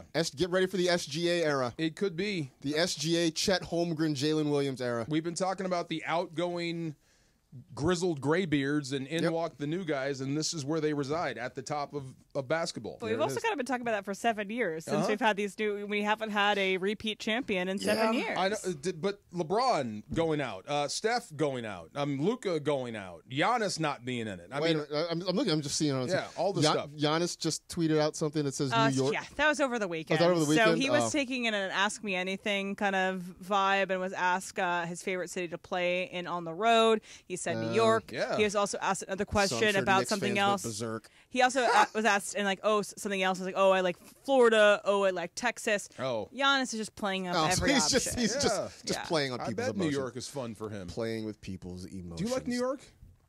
A lot of walking. I love New York. A lot of walking. It's not one of my favoriteest cities. It's my favorite city. Yeah, great restaurants, great vibe, great everything. It's an okay town. It's an okay town. It's not my favorite city. There you go. If you were the opposing player, I'm more of a Chicago guy. Okay, it's kind of the same vibe. Big sort city vibe, but not as intense. Chicago's Midwestern. Yeah. It's not as intense, and I think I sort of like that a little bit more. Okay, fair enough. Factor Cap, Chicago's better than New York. Also, Factor Cap coming up next on Travis and DeMarco. Stick around for more 710 ESPN. If you ever had to deal with chafing, you're not alone. I have had to deal with it my whole life. So whether it's back in the playing days or just going out for morning walks, chafing is no joke. That's why I always keep Highlands Chafing Relief on deck. This stuff has been a game changer for me. Goes on like a cream, dries like a powder, stays put even through sweat and water. No greasy mess, just all-day protection. And if you've got some chafing already, you are not alone, like I said. Highlands Chafing Relief soothes it fast with aloe, shea butter, and tea tree oil. Think about that now. Construction workers. You could be like in comfort right now if you're listening to me. So whether you're running, riding, hiking, building stuff, or just dealing with the heat, Highlands Chafing Relief has your back and your thighs and your arms. You get the idea. You shouldn't have to stop doing what you love just because of chafing. Trust me, grab some Highlands Chafing Relief and feel the difference. Available today at Walmart and Target. Steve Mason and John Ireland. Mason and Ireland, today at noon after Travis and DeMarco. I was going to say, Mace, it started out that you were the weird one, and I may have out-weirded you at this point. Yeah, you have gotten weird. Yeah, the older you get, the weirder you get. You know what? The older you get, the less apologetic you get about your quirks. We all get more weird because we lose our inhibitions. The OGs of LA Sports Radio. That's Mason and Ireland. On 710 ESPN. Don't navigate the legal system alone. Hey, it's Travis. At the personal injury law offices of Joseph S. Normand, they will fight tirelessly to get you the max compensation you deserve. Joe and his team understand the emotional and financial toll that an injury can take on you and your life. Call 213-747-2000 or visit normandlegal.com. Hey, it's Travis. Join us Friday, May 30th from 9 a.m. to noon at Legends Attic in Claremont as we celebrate their one-year anniversary and kick off the Freddie Freeman World Series Game 1 walk-off Grand Slam Ball Tour. Plus, Oral Hershiser hosting special guests, Dodgers voice Joe Davis, Steve Sachs, Rick Monday, Jaime Harin, Peter O'Malley, and more. Giveaways in the amazing art of Dave Hobrick. Purchase your tickets for meet and greets at legendsattic.com. We'll see you Friday, May 30th at Legends Attic in Claremont. Hey guys, double down with me in my first ever $10,000 blackjack tournament. It's going to happen on June 6th at the Bicycle Casino. You know it, the Park West Bicycle Casino, 888 Bicycle Casino Drive in Bell Gardens. Here's what we're going to do. We're going to have a live broadcast from 3 to 6. But when you walk in, I want you to say, double down with Cappy. You go to the Players Reward Desk and you get your free entry into the tournament, which is going to start at 7 o'clock that night. Remember, it's June 6th. Double down with Cappy is going to get you a free entry into the tournament, which you're going to need to get because I'm telling you, this thing's going to fill up real fast. Live radio, real cards, big prizes, very limited seats. So lock yours in now. RSVP for more information for all the details on the tournament at espnla.com. Jump. So go grab yourself the limited edition Lakers can and rep the team in style. Pro Baller Energy, champions choose clean energy. The success you've already had matters at University of Maryland Global Campus because we're a school for real life. An accredited state university, UMGC lets you earn up to 90 credits toward a bachelor's for prior learning, life, and work experience, or transfer up to 12 credits toward a master's. We offer affordable tuition and online and hybrid courses. No application fee if you apply by May 30th. Learn more at umgc.edu. Certified to operate in Virginia by Chev. Evan Cohen here. Picking a place to build a life is a lot like selecting a draft pick. Make a decision that will set you up for long-term success. Pick Wisconsin. In Wisconsin, you'll find dynamic career opportunities, beautiful seasons, affordable living, and legendary weekends. From its high quality of life and great schools to its fine arts, culinary, and pro sports scenes, Wisconsin gives you so much to look forward to. That's why you should pick Wisconsin. Learn more about making Wisconsin your home. Visit pickwisconsin.com. Here we go. It is Factor Cap time. Factor Cap on the Travis and DeMarco Show. Each weekday around 10:30, producer Emily serves up what's going down, and fun and frivolity ensues. Special thanks to the law offices of Joseph S. Normand for making Factor Cap possible. It's Joseph S. Normand. It's Factor Cap on the Travis and DeMarco Show on 710 ESPN. And if you've been hurt in an accident, let me help you. Call my office at 213-747-2000. That's 213-747-2000. Let's do it. Factor Cap right now. Take it away, producer Emily. Welcome to Factor Cap. Thanks, Joe. Hi, guys. Aloha. Choop. What's up? Choop. What I is learned that this today? weekend. Choop. What is like that? an Indian dialect that means close your mouth. Oh. They would do this to their kids. Choop. Oh. Yeah. All right. That's my new thing. So is it like a kind way for a parent to tell their kids to shut up? Or is it trying to be mean? I'm going to use it. Yeah. That feels like a very aggressive way. Kind of aggressive, actually. Okay, so we lost one this weekend in terms of we lost a Dodger, a beloved Dodger, Chris Taylor. I guess beloved in some terms, just a long-term Dodger. He's been DFA'd. And it made me think of none other than Florence Pugh. Do you guys know who she is? Yes. Yeah, the actress. So Florence Pugh is an actress. If you don't know who she is, she's been in Dune. She's been in Midsummer. She's been in Little Women. Great actress. Yeah. Oppenheimer. And she's also been Thunderbolts. So she has gone to a couple different Dodger games, and every time she goes to a Dodger game, she always just posts about Chris Taylor. She takes pictures of him. She says, "Don't feel bad, Chris," and he strikes out. She has a Chris Taylor jersey. Wow. She is the #1 Chris Taylor fan, I believe, in the Los Angeles area, besides maybe his family members. So my statement is, you feel bad for Florence Pugh. She won't find another Dodger she loves. Marcus Factor Cap. Fact, I do feel a little bit bad for her. I guess there's something about having your favorite player on a team let go or moved on from. Yeah. Now, you know, I mean, for a lot of people, like it's like a star player, a kind of big time. A good player. Right, but like, you know, there's something about it. Like, hey, man, I always enjoyed watching this person play, and now they're not there anymore.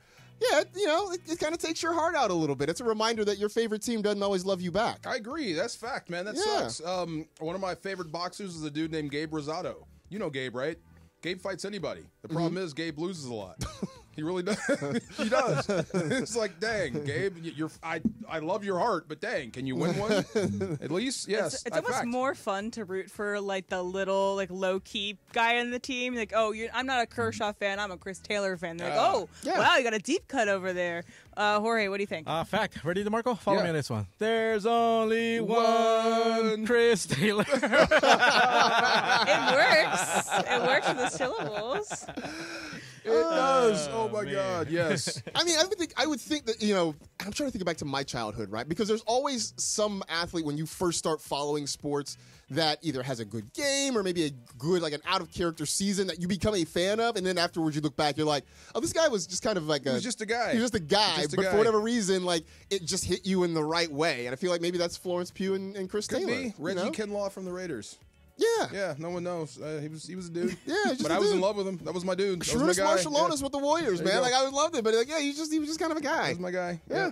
Okay, so another person that I have close to my heart is Ashley Tisdale. She was the star of High School Musical. She was Sharpay in High School Musical. She was in Sweet Love, Zack and Cody. She's also voiced on Phineas and Ferb. So now she has children of her own, and she's been kind of figuring out how to introduce them into the Disney world in which she existed in. So she shared on her own in social media this weekend about an interaction her daughter had with someone else. So this is Ashley Tisdale talking about her daughter. Jupiter saw my niece in High School Musical the play last weekend.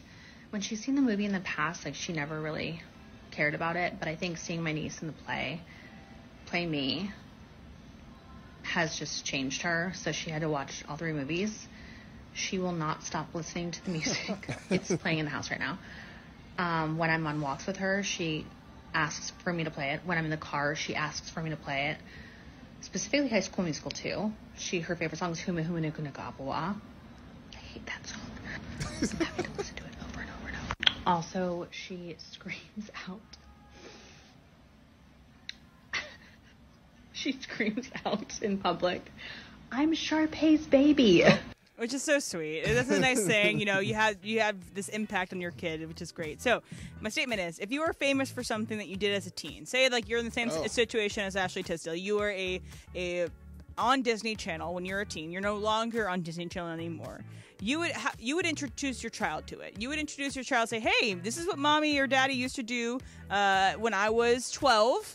And then you'd introduce them to it. DeMarco Patrick. Oh, fact. I've done this with my daughter who's 10. She never got to see me play. She's never seen me as a football player, never at all. So I'm just dad to her, and I showed her stuff like football cards, and she freaked out. And her cousins, my nephew and niece, who are around her age, again, never got to see me play. My nephew, my brother's son, said, you played football? Let me call your father right now. Yeah, I thank you for talking about me around the dinner table. Absolutely, fact. Yeah, fact. I absolutely would. I mean, like, even now, like, when I show up on TV, like, my kid doesn't care necessarily. Like, no, seriously, like, you know, like, I'll be on TV or whatever, like, he'll look up at the TV, he'll look over at me, he's like, they're 2 dads. And then he goes right back to playing, like, Nintendo Switch. Like, but, like, you know, when he gets a little bit older, like, you know, I'd like to show him some of the stuff that I've done. I absolutely would share that, for sure.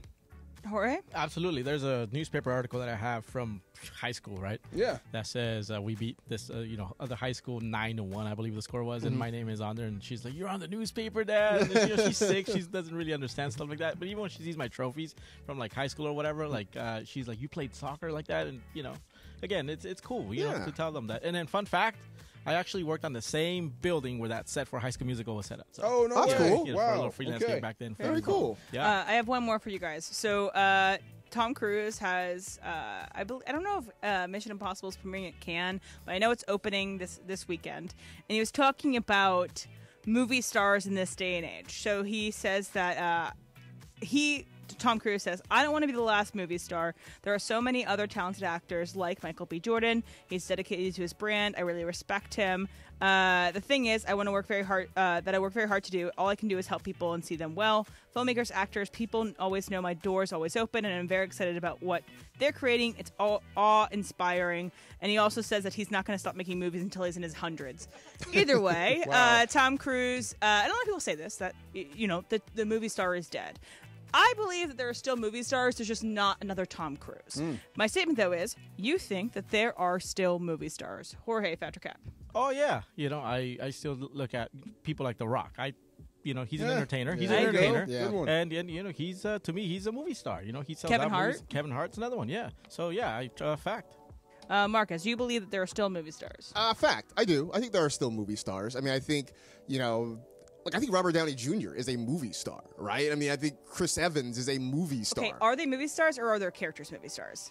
No, I Or mean, is Iron Man a movie star? No, because I think Robert Downey Jr. is still a movie star, right? The fact that he can go from being Iron Man to an Oppenheimer, right? I think that, But did you see Oppenheimer because of him?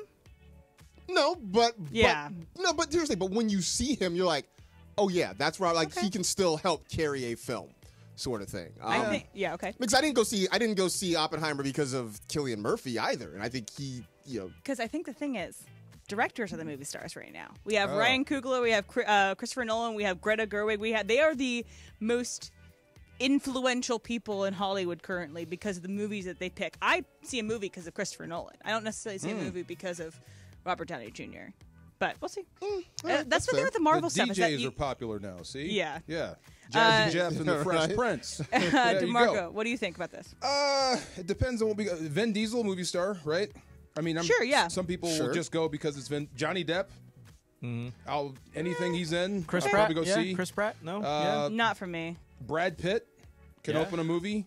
Okay, right? but the thing is that some of these things is like Brad Pitt still, yes, but he has been making movies recently. So there's all the things of like these movie stars aren't making as much. So that's where I was going to go with this, though, right? Is that the people that I think we still consider movie stars are getting older. Yeah. We don't necessarily have a new young generation of. Timothy Chalamet. There you go. There's one. Okay, Chalamet would. Yeah, I'd Chalamet go probably see counts. anything Keanu Reeves is in. But Keanu Reeves is also like almost 60 now. I know, Do you but think Michael B. Jordan is? Michael B. Jordan I'd go see. I think swear he we've is. done Yeah. this before with Tom Cruise. Yeah. Didn't he do this with Jamie Foxx? Do you think Jamie Foxx is a? I don't consider him a movie star. He's No. just an entertainer. But Tom Cruise taking a guy under his wing. It's He like I've loves seen to this before. bless the movie stars. He's Yeah. done it with, he did it with Glenn Powell. He's doing it with Michael B. Yeah. Jordan. He likes Timothy Chalamet as well. I think Tom Cruise thinks of himself as the ambassador He for might be. movies. I am convinced I've seen every Tom Cruise movie. Every I time. don't think believe I've you. missed one. Really? Have you? I mean, I know I haven't. I'm not You haven't pretending seen that I have. Okay, I don't think I've missed a Tom Cruise movie. That's crazy. Wow, that's wild. Yeah. Once upon a time, Michael B. Jordan and I went to the same barbershop. At the same time? At the same time. Who got the seat first? Well, we were in different seats. Also, like this was like he was still early in his career. Like I think Fruitvale Station was just about to come Okay, out. so 2017 maybe? Yeah, so like our lives have gone in different directions. Since How then. much taller were you than him? We're about the same height. He's not the very tall man. No, but we're about the same height. He's not short. So we'll say that. I've seen people have to get up out of the chair for celebrities. Oh yeah, no, there was an open chair. We were both in separate chairs. I'm not getting out of it the was chair. fine. It was the same. Not doing that. Juan Soto was occupying a chair in New York. Now he moved to the other side of New York, and apparently Yankees fans are salty about the whole thing. Why do they care? We'll dive into that coming up next. Travis and DeMarco here, 710 ESPN. ESPN LA is black and gold.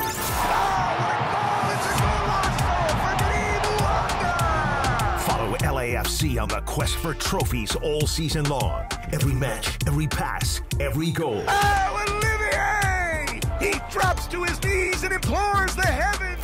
The home of LAFC is 710 ESPN and the ESPN LA app.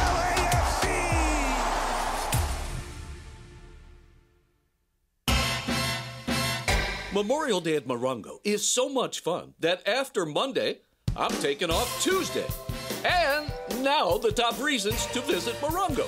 Memorial Day freebie. Get a free red, white, and blue hydration bottle the 26th. Number 2. Neo, live June 20th. Get tickets now. And the number 1 reason. We're giving away a Ford Mustang Mach-E. Earn entries now playing table games. And you could drive off in a Mustang the 31st. Morongo, good times.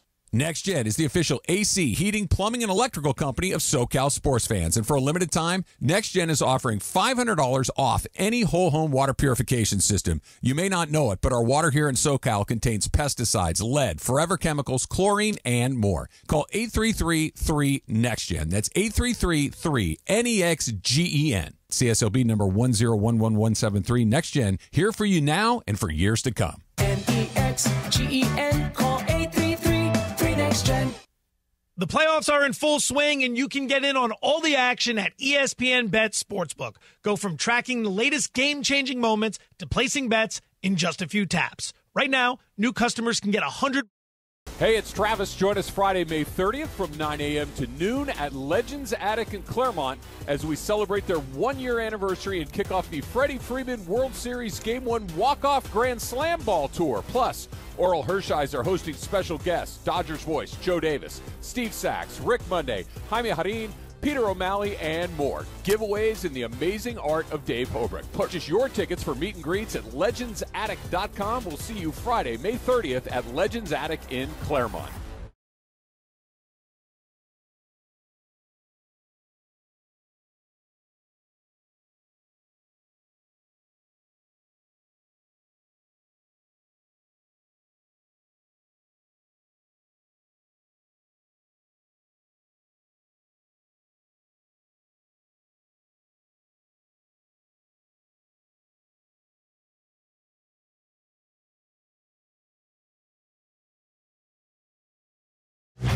So All the Right Moves, huh? That's your favorite Tom Cruise movie? I love that movie. When's the last time you've watched All the Right Moves? Oh, I couldn't even tell you. There's a lot going on. And Pipe Steel. Come on now. Yeah, let's go. I have maybe 1983. I got to go back and watch that again. That was the beginning stages of the Tom Cruise career. I've seen every. The only one I don't remember seeing is Losing It, but he wasn't the star of that movie. Yeah. Yeah. I know I haven't seen that one either. I'm going through, like, I can't say I've seen every Tom Cruise movie, but I've seen a lot of them. Yes. You know, I saw every one of them until he went nuts, was Nicolas Cage. He started saying yes to everything. Well, yeah, because he has debt. He has bills to pay. I did see a great movie with him last week. I would not recommend it to everybody. It's called The Surfer. Oh. And it's kind of like it's very avant-garde. It's a guy gets trapped at a Australian surfing beach. Very, very weird. But that's also Nicolas Cage. They're all very, very weird. So my friends and I used to do a thing we call them cage fights, where we would just sit around and drink terrible beer, and we would watch the most unhinged Nicolas Cage movies. Like, we would watch two or three of them in a night. Like Vampire's Kiss, which is just completely unhinged. Where Vampire's Kiss, where he's like this weird accountant or business executive, and he goes on a date with a woman who then. Is this an old movie? This is like early 90s, maybe. Okay. And like over the course of the date, they're making out, and she bites him on the neck, and then he believes he's turning into a vampire. Okay. He believes he's turning into a vampire, and he starts just having these really weird behaviors. He has like an assistant, an executive assistant, secretary that he just harasses, and just because he thinks he's changing into a vampire. It's incredibly unhinged. That sounds weird. It is that very sounds weird. very, very. That sounds like Bringing Out the Dead weird. It is peak Cage weirdness. Okay. You know, stuff like You that. should have stuck with the Eric Kahn era. The Wicker Man, Yeah. which again is unhinged. Is Not that the peas. Yeah, the Not peas. the peas. Yes. Not the peas. I would say this movie, The Surfer, is late stage Cagean. I would Okay. say in terms of like he's an older person, still going very crazy, weird. But it's not like Renfield. Renfield is like a big swing with a bigger budget where he Okay. plays like a Miss. cartoon character basically, which is also a miss. But The Surfer.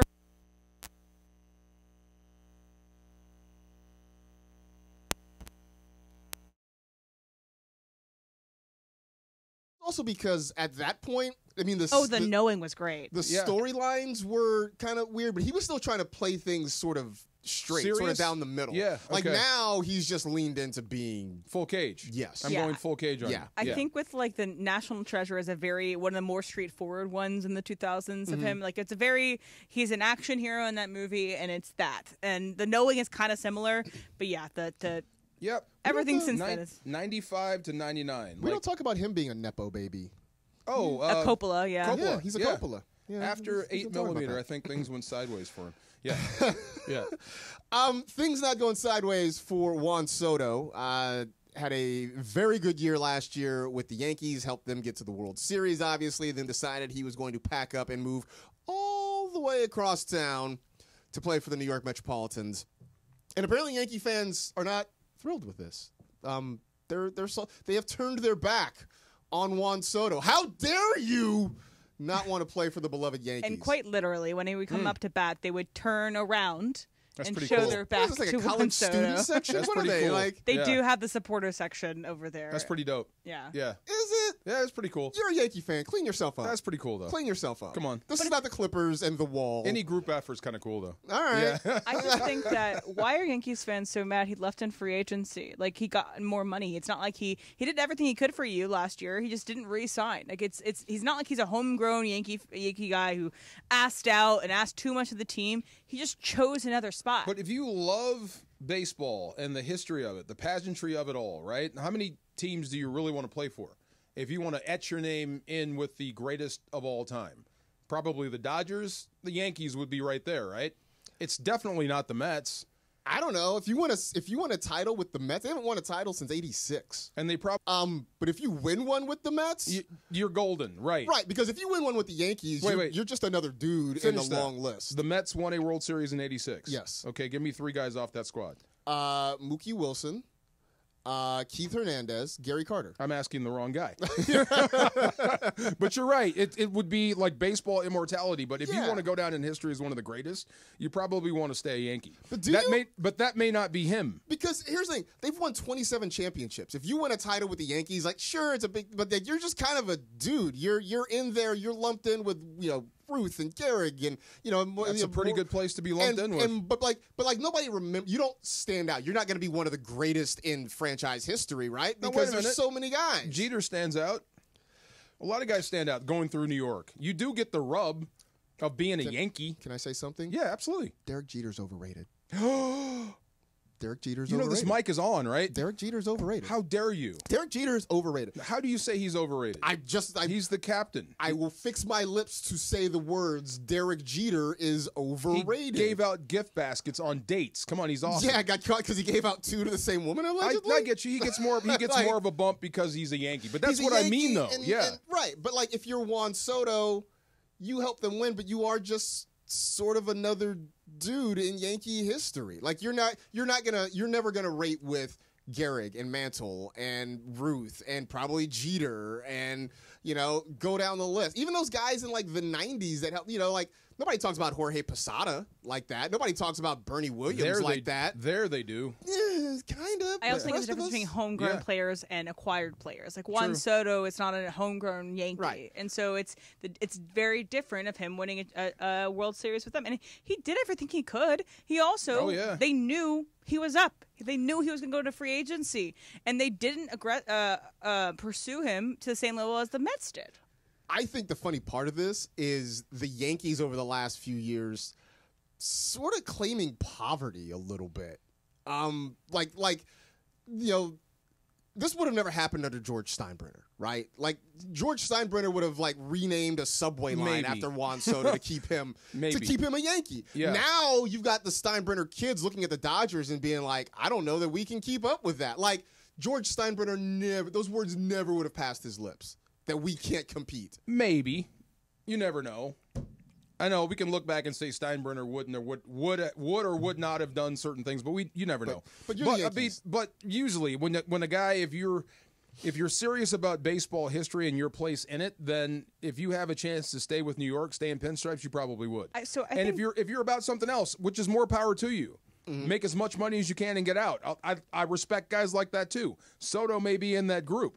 He may be a get the bag guy. But it does seem weird that you're turning down the biggest sports brand in the world. And maybe this is a conversation we could have on the other side about this, about how much there are huge franchises that just assume these huge players want to play for them. Yeah. The Lakers, the Yankees, the Dodgers, just the Cowboys assume that a player up for an option, up for free agency, will sign with them again because you want to etch your name in history. You want to be a famous Laker. Maybe that's not true anymore with what's happening with the league. So maybe, well, we can talk about that on the other side. Yeah, let's absolutely talk about that. By the way, double down with Cappy at the $10,000 blackjack tournament June 6th at Park West Bicycle Casino. Sedano and Cap Show will broadcast live from 3 to 6 p.m., so join us and check in for the tournament. Say double down with Cappy at the Players Reward Desk for free entry into the tournament. Reserve your spot with us now at ESPNLA.com. So, are the Yankees too big for their britches? We'll discuss that and more coming up next on the other side. 710 ESPN. The most followed sports radio station in the world. In the world. That's right. In the world. 710 ESPN. You know it. Yeah, tell your friends. At ESPN Los Angeles on Instagram, Facebook, X, YouTube, TikTok, and Twitch. We're naturally entertaining. Yes. LA's mega sports station. 710 ESPN. $5,000. Hey, it's That's Travis. Join us Friday, May 30th from 9 a.m. to noon at Legends Attic in Claremont as we celebrate their one-year anniversary and kick off the Freddie Freeman World Series Game 1 Walk-Off Grand Slam Ball Tour. Plus, Oral Hershiser hosting special guests, Dodgers voice Joe Davis, Steve Sachs, Rick Monday, Jaime Harin, Peter O'Malley, and more. Giveaways in the amazing art of Dave Hobrick. Purchase your tickets for meet and greets at legendsattic.com. We'll see you Friday, May 30th at Legends Attic in Claremont.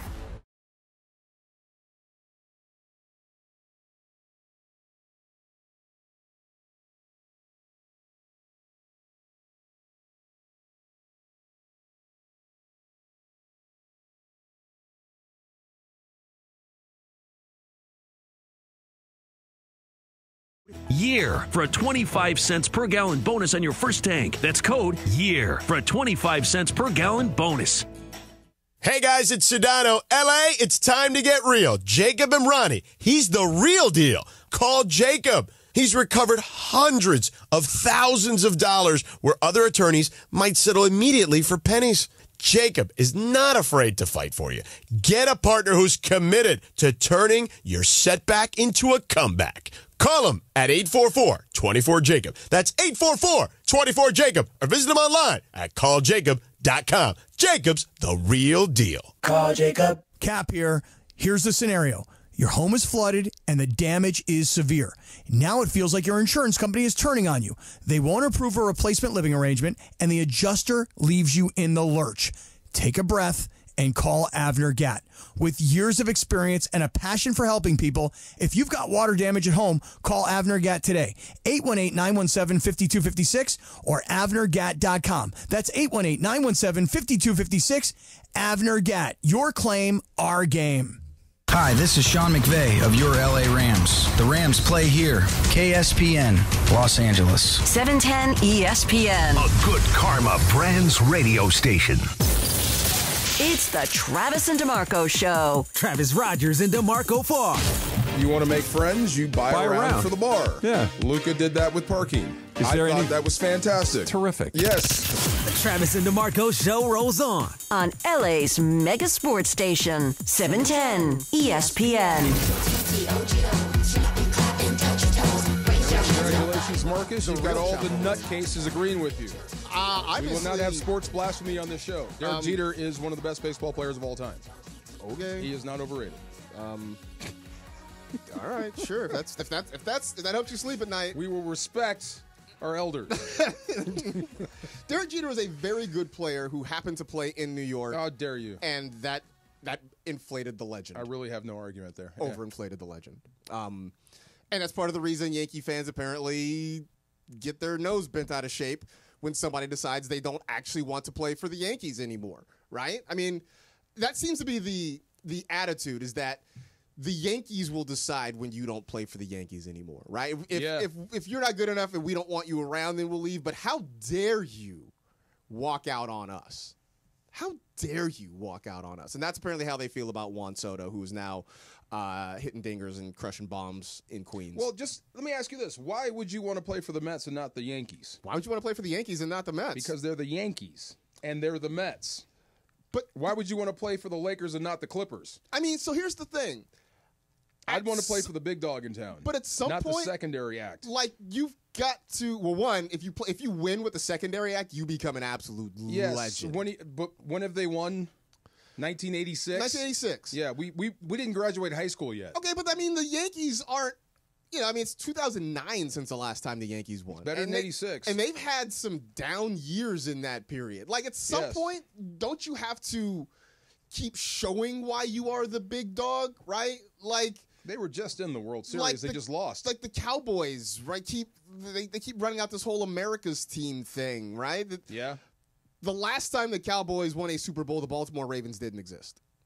It's a long time ago. The last time they were in a conference championship game, the Baltimore Ravens didn't exist. Yes. So, are you still the big dog? No. And I would love to take a vote on America's team. I bet the Chiefs would win right now. The Chiefs I bet the Chiefs would win that right now. The Chiefs are America's team because they're, like, overexposed and obnoxious. And they've won a lot. They've won a lot. Yeah, in this same run that we're talking about the Cowboys. I bet if you took that to a vote, they would win it. And the Cowboys probably wouldn't even finish top 3. Honestly, the Raiders might be America's team. As far as brand, they travel as far as that star. They travel wide. Yeah. People have feelings about the Raiders. Like, here's the thing. I think there are probably more people that hate the Chiefs than love the Chiefs. You're right. I just still think the Cowboys are still America's teams in terms of, like, we still just talk about them. They dominate when they're on prime time. They're always going to be talked about. ESPN does. Yeah, they do. like, they love the NFL Network not talk about the Cowboys? I'm sure they do. Not as much. No, not as much. Yeah, it's just not as much. Yeah. I mean, like, I think on some levels the Cowboys are kind of forced on us now for a team that, hasn't really had a lot of success. Like, people listen to Jerry Jones not because they necessarily are, I don't know how to describe it. They want to hear what he has to say, but not necessarily because they find any insight in it. You know what I'm saying? Trainwreck TV. Yeah. I can't stop listening to him. That's sort of where we are, I think, with Jera. I think that's kind of where we are with the Cowboys. And they do a great job of marketing themselves, but they haven't done a great job of team building. All they do is open the doors. They have so many fans, it's ridiculous. And in all parts of the world. Have they ever played in Europe? I can look that up. I don't think they have not. to. That's what I'm saying. I don't think they have to. I think at some point everybody does, don't they? Like, eventually? I don't think they've been over yet, unless I'm wrong. Yeah, I don't. Yeah, because they don't have to. They don't have to sell their brand. It sells itself. It's everywhere. It's in parts of the world that no other football team Apparently is. they've played in Montreal. Oh, no, that got canceled. So it's, no, they haven't. I don't think they haven't. Yeah. Yeah. They don't have to. That's what I'm saying.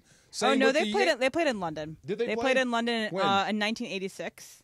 Oh, that was way back. Okay. Well, I mean, it's an example. Yeah, in 1992, they also played an exhibition game in Tokyo. In Tokyo. And then in 1993, they played in Wembley. But these are all exhibition games so far. So there haven't been... Although you would think, and maybe this speaks to how the league feels about the Cowboys, right? Because part of it is they want to market the game. Well, so why wouldn't you... They played in 2014 in Wembley. So that is a real game that they played in London. I kind of want to market the game. It's usually for teams that can't sell out at home. And they could get, that's why Jacksonville keeps going. Right, but I mean, they're sending the Rams this year. As the opponent. They've sent the Bills. Before they would go, the Rams, before they moved here, they would go because they were having trouble selling at home. If you have trouble selling tickets for home games, you can play one game in London. The Cowboys don't have to do, he's not giving up that home game. You're losing money if you do. That's what I'm saying. And you don't have to market like that, just like the Yankees. That's the whole point of this. If you want to maximize your athletic ability, you want to play for a team like the Dodgers or the Yankees or the Cowboys, because guaranteed that jersey is going to sell for the rest of your life. That's the upside of being a Yankee, a Dodger, or a Cowboy, or a Raider. Yeah. Could we turn Luka? Could Juan Soto be a Luka situation? Let me just explain that a little bit. So, Juan Soto comes in, and he's not long-term guaranteed with the Yankees. He's they're presuming that he'll hit free agency and the Yankees will have a chance to go get him after this. I don't know if that's the same situation that Luka's going to enter into, but he's not guaranteed to be with the Lakers long term. And what makes it seem like could he be like Juan Soto, where I just want to get paid the most money possible and have the best chance to win potentially, I guess. But the Lakers might not automatically get Luka after this. Yeah, Luka could be like, look, I just want to do what I do and not have the pressure. And this is too much pressure. I don't know. Because you're going to have to conform and get in shape here. And you're going to be picked apart and scrutinized if you don't win, just like LeBron, just like everyone else that comes through here. And maybe that's not a part of you or what you really want. You're always going to get paid. Luka's going to get paid no matter where he goes. Right. You don't have to do it here. You can do it someplace else with lower expectations. So then you just explain Juan Soto to the Mets. Right. That's what I'm. If that's you, if you just want to get paid low pressure, so be it. Go someplace else. Yeah. But if me and a lot of other people, if you want to maximize your ability and be a part of that great lineage of great players, you want to do it in a big market. But what if the Yankees and the Lakers are not the best place for him to win a championship? So, what if the Lakers are not the best spot for Luka the next time he is available to sign somewhere else? What if they are not showing that they have the ability to win championships? He saw Juan Soto saw last year they didn't win the championship. They went to the World Series and they lost because they had silly mistakes and they faced a team that's better than them. So, what if the Lakers just can't? They're just relying too much on star power. Of course, he wants to come with us. We can market him correctly. We're a star-driven town. And that's not enough to win championships. That's the other part. Does Luka trust Rob Pelinka to make the right moves? And that's also, when they're meeting for dinner, we always assume that the Lakers are trying to sell. I guess it's all the same point. The Lakers are trying to sell the Lakers on to Luka. So he signs long-term and signs that extension. He has to trust you, too. It's all just about what you say. It's about what you do. The first thing you do, find a way to get him a big. Get him some help.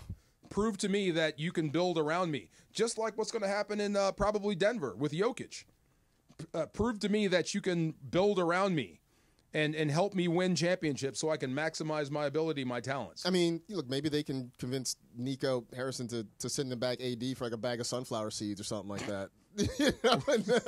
That can be their used big. Sunflower seeds. Just I'm just getting back for Oh my God, a couple of doubles or something like that. Yes. Figure it out. I think there is something about. I just don't think that these franchises can just walk in the room and be like, we are the Yankees, Lakers, Cowboys, whatever. And because even with the Dodgers getting Shohei, he wanted to come here, but they had to prove to him that they were willing to win. It wasn't just about being the Dodgers.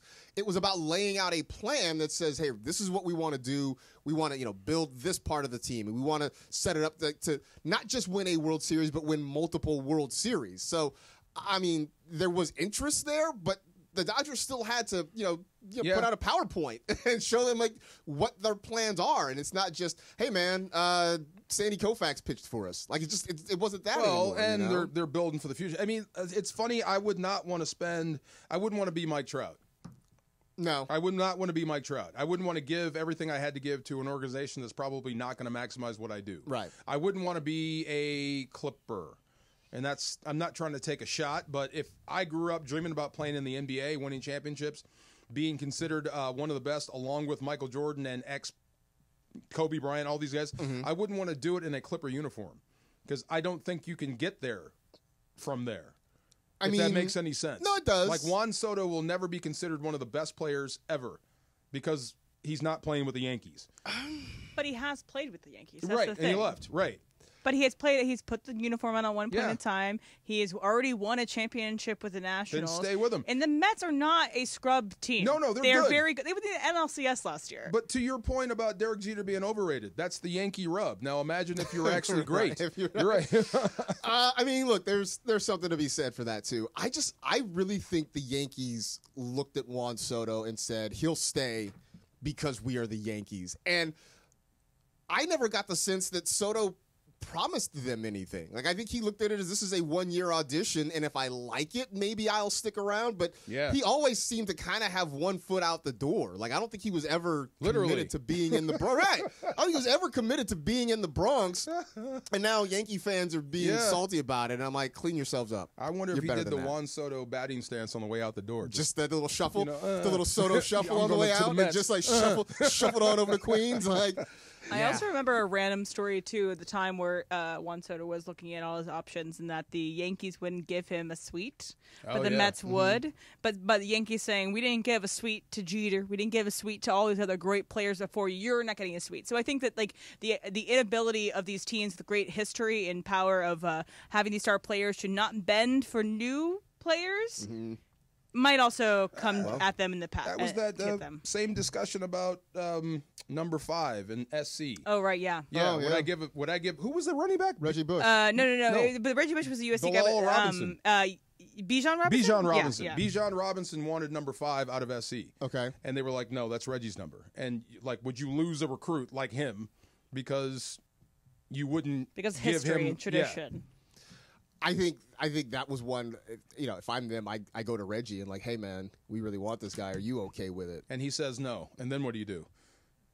Then you recruit somebody else. Like, it's a big world out there. There's a big pond. You just maybe you can wear 15, Bijan. Right, it's a big pond. You keep fishing. You find somebody else. That's what you do. Hey, by the way, it is a Michelob Ultra Reaction Monday. We're reacting to the NBA Conference Finals matchups. You can listen to every Western or Eastern Conference game this week on 710 and the all-new ESPN LA app. Thanks to Michelob Ultra. A refreshing and balanced flavor with only 2.6 carbs and 95 calories. Michelob Ultra, it's only worth it if you enjoy it. Please enjoy responsibly. Speaking of Sir Reginald Alfred Bush II, USC Notre Dame. That rivalry might be going away. Should it happen? Should it stay? We'll dive into that and more coming up at ESPN 710. You never have to miss a moment of LA's mega sports station. Get the all-new ESPN LA app. Just search ESPN LA in your App Store or Google Play. Download, tap, and bam! You got 710 ESPN in the palm of your hand. When pain keeps you from doing what you love, Hoag Orthopedic Institute gets you back to you. We are ranked number 18 in the nation and number 1 in Orange County for orthopedic and spine care by U.S. News & World Report. From the surf to the green, our world-class doctors are there, which is why more Californians choose Hoag Orthopedic Institute for orthopedic and spine care more than any other hospital. At Hoag Orthopedic Institute, there is no one better at getting you back to you. Proudly founded by premier physicians in partnership with Hoag. Learn more at HoagOrthopedicInstitute.com. Waba Grill is an LA original, so we've got to keep it real. Real fresh with our Asian-inspired menu that's grilled to order every time. Pick me up and never put me down. Real quality with our marinated proteins like hormone-free chicken, ribeye steak, wild-caught salmon, and shrimp. Enjoy $5 happy hour weekdays after 3 p.m. with our 5-piece pork veggie dumplings and a value-sized premium beverage drink like our creamy and delicious Thai tea. Waba Grill, keeping it real every day for you. Hey, John Ireland here, Laker fans. Meet Pro Baller Energy, the official energy drink of the Lakers. It's a natural, healthier alternative packed with ultra-premium ingredients like organic agave, electrolytes, essential B vitamins, natural caffeine, and it's NSF Sport certified. It fights fatigue, sharpens focus, and supports your immune system so you stay locked in longer without the crash. Grab the limited edition Lakers can and rep the team in style. Pro Baller Energy. Champions choose clean. Hey, it's Travis. Join us Friday, May 30th from 9 a.m. to noon at Legends Attic in Claremont as we celebrate their 1-year anniversary and kick off the Freddie Freeman World Series Game 1 Walk-Off Grand Slam Ball Tour. Plus, Oral Hershiser hosting special guests, Dodgers voice Joe Davis, Steve Sachs, Rick Monday, Jaime Harin, Peter O'Malley, and more. Giveaways in the amazing art of Dave Hobrick. Purchase your tickets for meet and greets at legendsattic.com. We'll see you Friday, May 30th at Legends Attic in Claremont.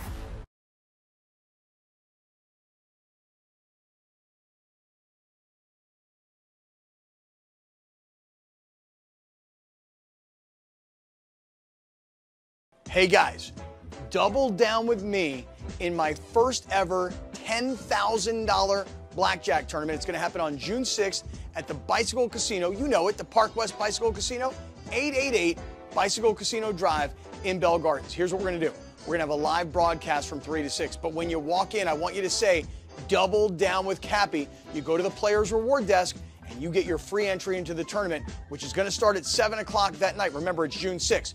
Double down with Cappy is going to get you a free entry into the tournament, which you're going to need to get because I'm telling you, this thing's going to fill up real fast. Live radio, real cards, big prizes, very limited seats. So lock yours in now. RSVP for more information for all the details on the tournament at ESPNLA.com.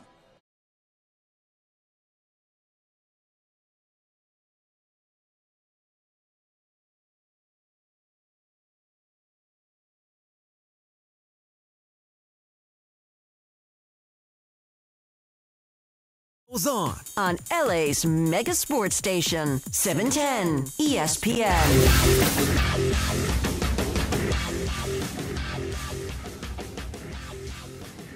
So we were talking about USC football, kind of obliquely. You mentioned the Trojans not wanting to surrender number 5 to maybe bring in a Bijan Robinson. They shouldn't. Did he get his Heisman back yet? He did. He did. Okay, he did. good. And the university is allowed to acknowledge him again, Nice. which, again, that's a whole other topic. He's in the Heisman commercials now. He's in the again. Heisman commercials He got again. unfrozen. How much money would he make in an NIL I'm saying era? he really is kind of like the godfather of NIL, right? I mean, he's not Illegal the only one, NIL. but he should get some. He should get some NIL royalties, Oh my right? God. Like now, I don't think you could pay him enough if he was in college football now. honestly, I think they would have to I don't know, the collective would have to put him like, hey, you want to be in a Marvel movie? Like Yeah. that would be how they Take out have a to, loan to pay Reggie. Yes. sort of thing. Exactly. Saw this news came across just a little while ago that the USC Notre Dame rivalry, of course, one of the long-standing rivalries in all of college football. They have 1 year left on their contract, on their deal to play each other. Notre Dame wants to keep this thing going. USC has only offered 1 more year on the contract. And Lincoln Riley, when asked about it last year, was a little cagey about it. He talked about it at the Big Ten Media Day last year, and it was kind of like, love a rivalry, but sometimes rivalries end. And sometimes you don't get renewed. They do. I feel like Lincoln's the wrong person to be saying that, right? Because Lincoln Riley came to SC with a lot of expectations, which have not been met to this point. So to not only not live up to expectations, but then also to sort of dismiss one of the most cherished, long-standing rivalries, I think I heard this argument was now that they're in the Big Ten, they've got their own problems, and Notre Dame is still independent, right? So you got to play a Big Ten schedule plus Notre Dame. That doesn't seem fair for SC. So the consideration for this, why SC would be this, they don't want to just get rid of a rivalry to just get rid of a rivalry, but they expressed reluctance to enter into a long-term deal due to uncertainty in the future of the college football playoff format. So, for example, you're setting up an out-of-conference game against someone who's going to be perennially good, like Notre Dame, as opposed to if you just want to schedule a cookie. You want to schedule the Citadel. And this is the quote from Lincoln Riley, so don't misquote him. And listen, we're not the first example of that. Look across the country. There's been a lot of other teams sacrifice rivalry games. I'm not saying this was going to happen, but as we get into a playoff structure, and if it changes or not, we're in a new conference. We're going to learn something, and we're hoping to win a championship. So that's what hard. Lincoln Riley thinks. I don't mind giving up my rivalry with Washington State. You can end it tomorrow. We'd kick your ass. You'll never catch us. It's over. That's fine. I don't know, man. I feel like at some point, where does fan service fit in college football nowadays, right? Fan service? Because everything has been about getting in the biggest conference, getting the best TV deal, trying to build up revenue as much as possible. The roster turns over all the time. The roster turns over all the time. As a fan, what is there left to hold on to? Part of what makes college football is the tradition of it, right? It is having those schools that you circle on the calendar every single year. When do we play Notre Dame? When do we play UCLA? When is the Apple Cup, right? Those are the things you always held on to. Now, if I'm an SC fan, right, I don't care about Rutgers. I don't care about Rutgers at all. I don't care about a gray Saturday morning in Evanston playing Northwestern, right? I don't. Like, I said this before. I would rather have, as an SC fan, I would rather have a foggy, drizzly Thursday night in Corvallis than a gray Saturday morning in Evanston, because those games, there was history there, right? There were all those ugly USC games where they'd go to Oregon on a Thursday night and play terrible and lose, but it would stick with you. If they go to Des Moines and lose to Iowa, I don't care. You want to bring back stick shifts? Okay, but here's the question, though. Do you want to have 3 losses in the season or 2 losses on the season? Because playing Notre Dame might give you that 3rd loss and keep you from having a playoff chance. The odds of them making the playoffs right now, because the way the playoff system is so set up, right? It is such a small window, right? Like, even before we got to the playoff, right? Sure, winning a national championship would have been great, but for college fans, winning your conference meant something, right? For SC, it's different now, though. For SC, going to the Rose Bowl meant something. That was the goal, because even now, getting in the playoff is still sort of subjective.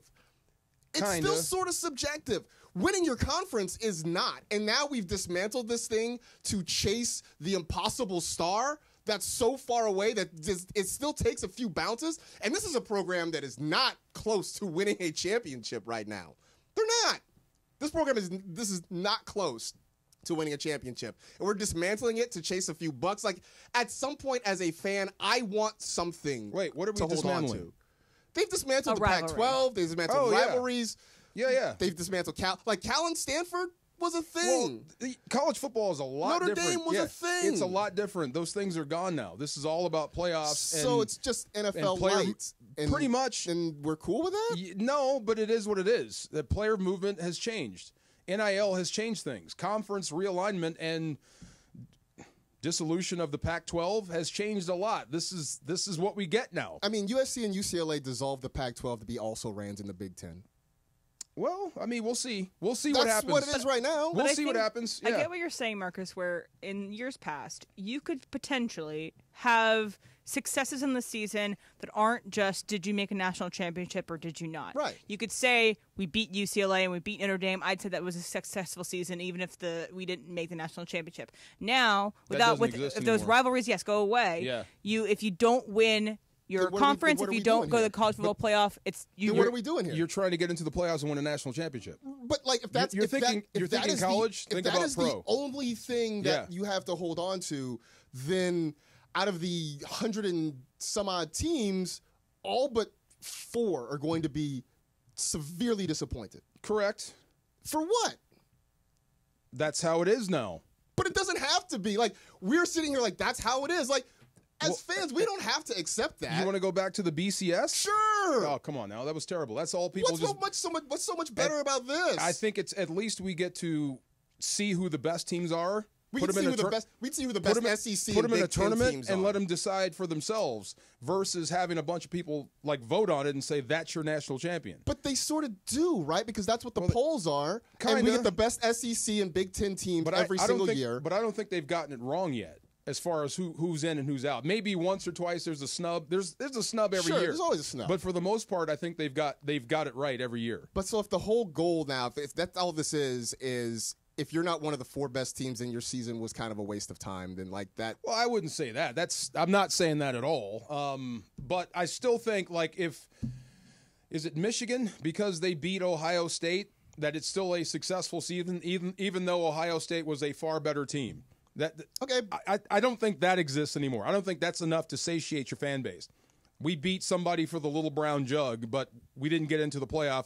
But it's still a successful season. I don't think that exists. But it sort of has to be, right? If you talk about the little brown jug, right? What is that? Minnesota and Iowa. I just like saying the little brown jug. I know, it's a fun thing to say, right? But like for them, that still does have meaning because if you're Minnesota, you know you're not in contention for a national championship, right? Yes. Like you still, I think, as a fan, want those things to hold on to. You want those rivalries, and if nothing else, you want that trip. I'm sure they'll hold on to the rivalries. SC and Notre Dame, that's not fair. You're adding Notre Dame to an already tough schedule. But you're not adding. It's already a thing that existed, and this tough schedule is happening because you chase dollars. Because and you the Big changed Ten. So you painted yourself into this corner. Well, the whole conference did. The whole conference dissolved. Because the two LA schools decided we want out. And so you've painted yourself into this corner, and now you're saying, well, wait, we've created this monster that we can't control. You can go all the way back so to now, Texas not joining the Pac-12 as the reason it dissolved. Texas, sort of made their own bed too and kind of helped, to where we are. For some schools like SC, it's national championship or bust. I don't think the small things matter anymore. For some schools, that's all you get. You're not going to be in the national championship race. Those rivalries matter. But to SC, who cares if you beat UCLA if you're out of the national championship race? Oh, I think a lot of people care. If you're out of the national championship race? A lot of people care. Absolutely. You think they'd rather beat UCLA and miss the playoffs? No, but or if lose UCLA and then go to the playoffs? But if you are missing the playoffs, you better beat UCLA. If you're not going to go to the playoffs, you better beat UCLA. And, even if they are going to the playoffs and they lose to UCLA, it hurts, man. I don't think it would matter one bit. Oh, I think it would absolutely, as a fan, absolutely matters. If USC is in the playoffs and has a chance for a national championship, they would forget losing to UCLA like that. I don't know if they would UCLA forget. fans will be happy, but SC fans will be we're after the top spot. I mean, sure, that would be your consolation, but it would hurt because when you you wouldn't like it. When you win that game, you feel like you own the city for a year. There is a feeling of you own Los Angeles for a year. And so even going to the playoff, it's a good, hey, okay, we're on to the playoffs, whatever. It still stings. I'm sure it does, but you know what's good salve? Winning a national championship. Getting in the playoffs, making hay there. Okay. I mean, but you still have a consolation. Because now, if they lose Notre Dame, if that rivalry goes away, then you miss the playoffs, and derail your whole season. We beat Nebraska.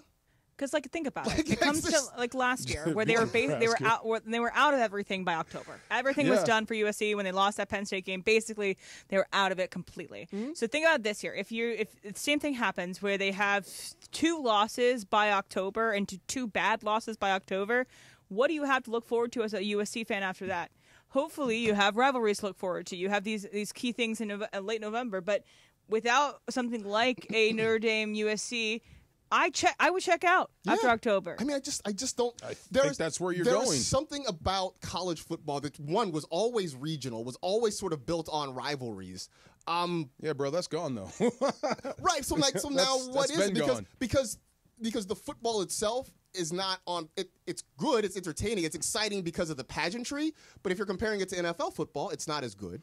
And if there's not the fan interest there, then what are we doing? I think there's fan interest. I think you should just call it what it is. It's basically the juniors. It's not amateurs anymore. Just call it what it is. But you can't get away from the universities. Okay. You're still going to be a student athlete. So then it is what it is. All right, so then let's I would love to go back to the old days. It's just it ain't like that anymore. It's about money. It's about winning. It's about national championships and playoffs. That's it. They've blown up what was a beautiful thing. Of course, this is what we do. If that's the case, let's promote Ohio State to the AFC North and relegate the Browns back to the Big Ten. Whew, I got to catch my breath on that. We got a little bit of hot and cold. Stick around. Travis and DeMarco. Marcus Grant in for Travis, 710 ESPN. Steve Mason and John Ireland. Mason and Ireland, today at noon after Travis and DeMarco. Name John's boat. I would call it the Worthy. Oh, that's a good idea. Worthy. Last time Worthy was here, in the tram is this older couple who went to North Carolina when Worthy was there. It was like they had seen the Lord.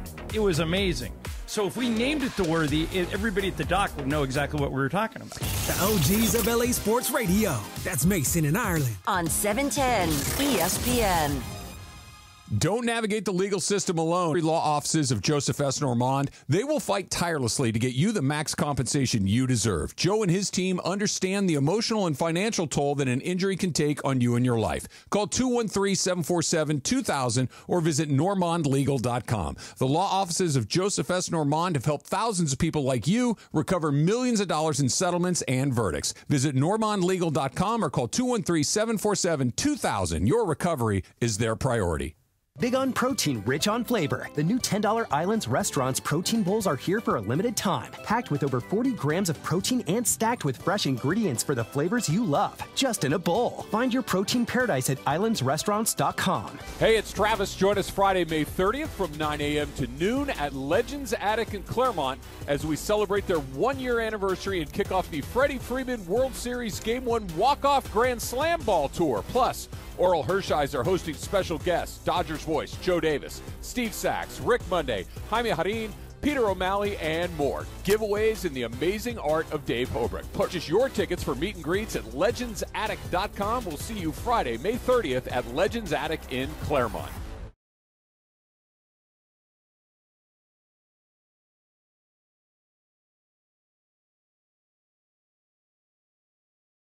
Hey guys, double down with me in my first ever $10,000 blackjack tournament. It's going to happen on June 6th at the Bicycle Casino. You know it, the Park West Bicycle Casino, 888 Bicycle Casino Drive in Bell Gardens. Here's what we're going to do. We're going to have a live broadcast from 3 to 6. But when you walk in, I want you to say, double down with Cappy. You go to the Players Reward Desk and you get your free entry into the tournament, which is going to start at 7 o'clock that night. Remember, it's June 6th.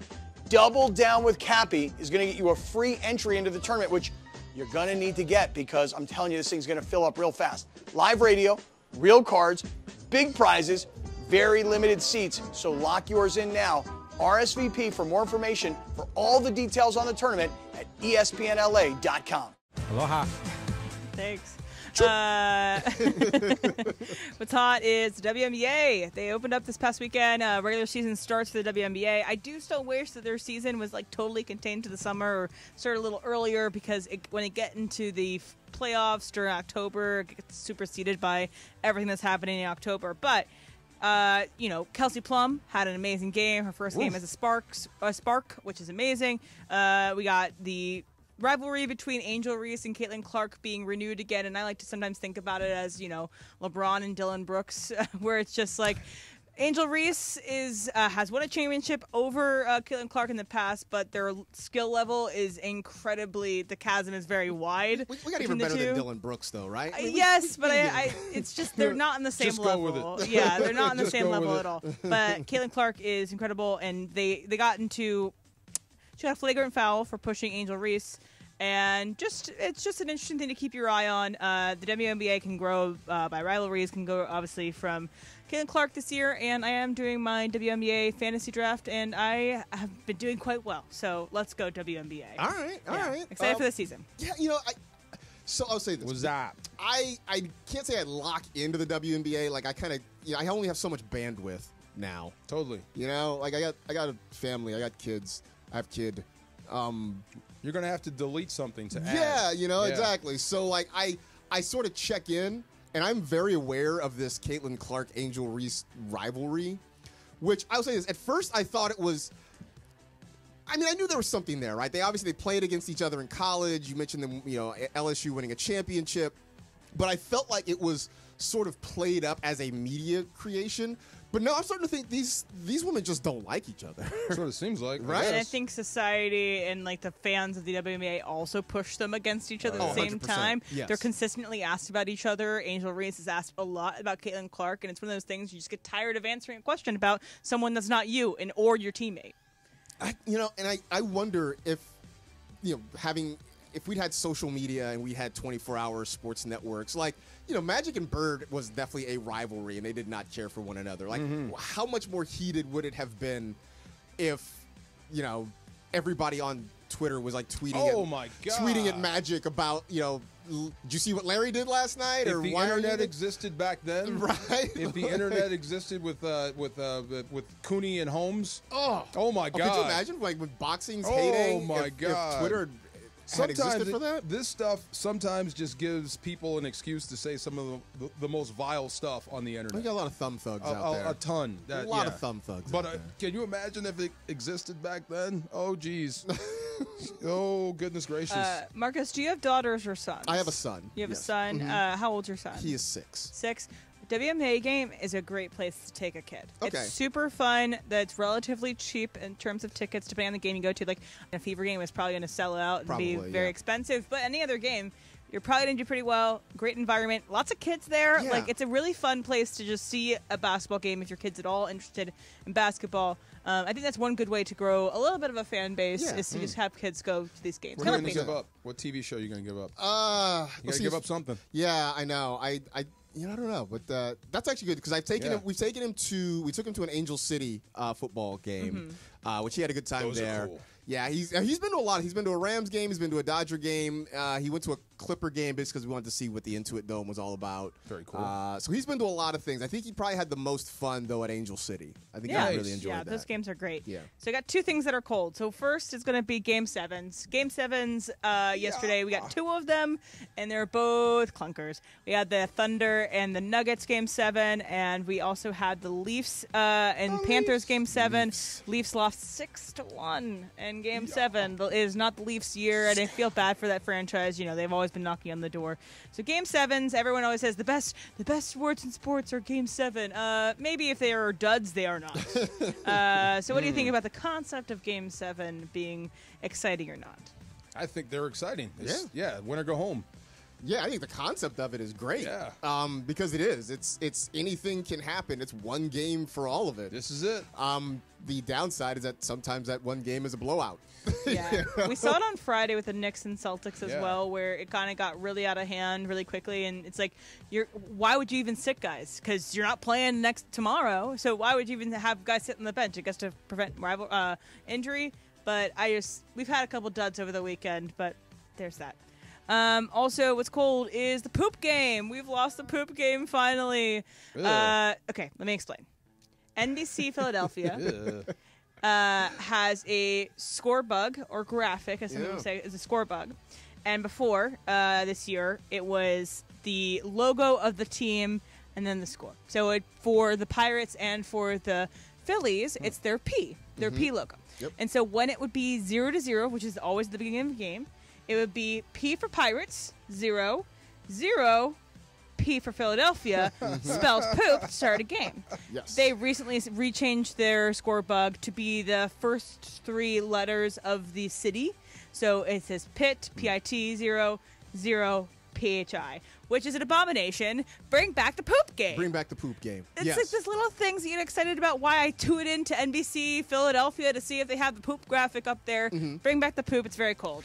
Well, here's the thing. While we have lost the poop game, there is still on occasion the butt game where you have Baylor and Texas Tech, and Baylor's logo is BU, and Texas Tech is the TT. So when you put the two logos next to each other, it spells butt.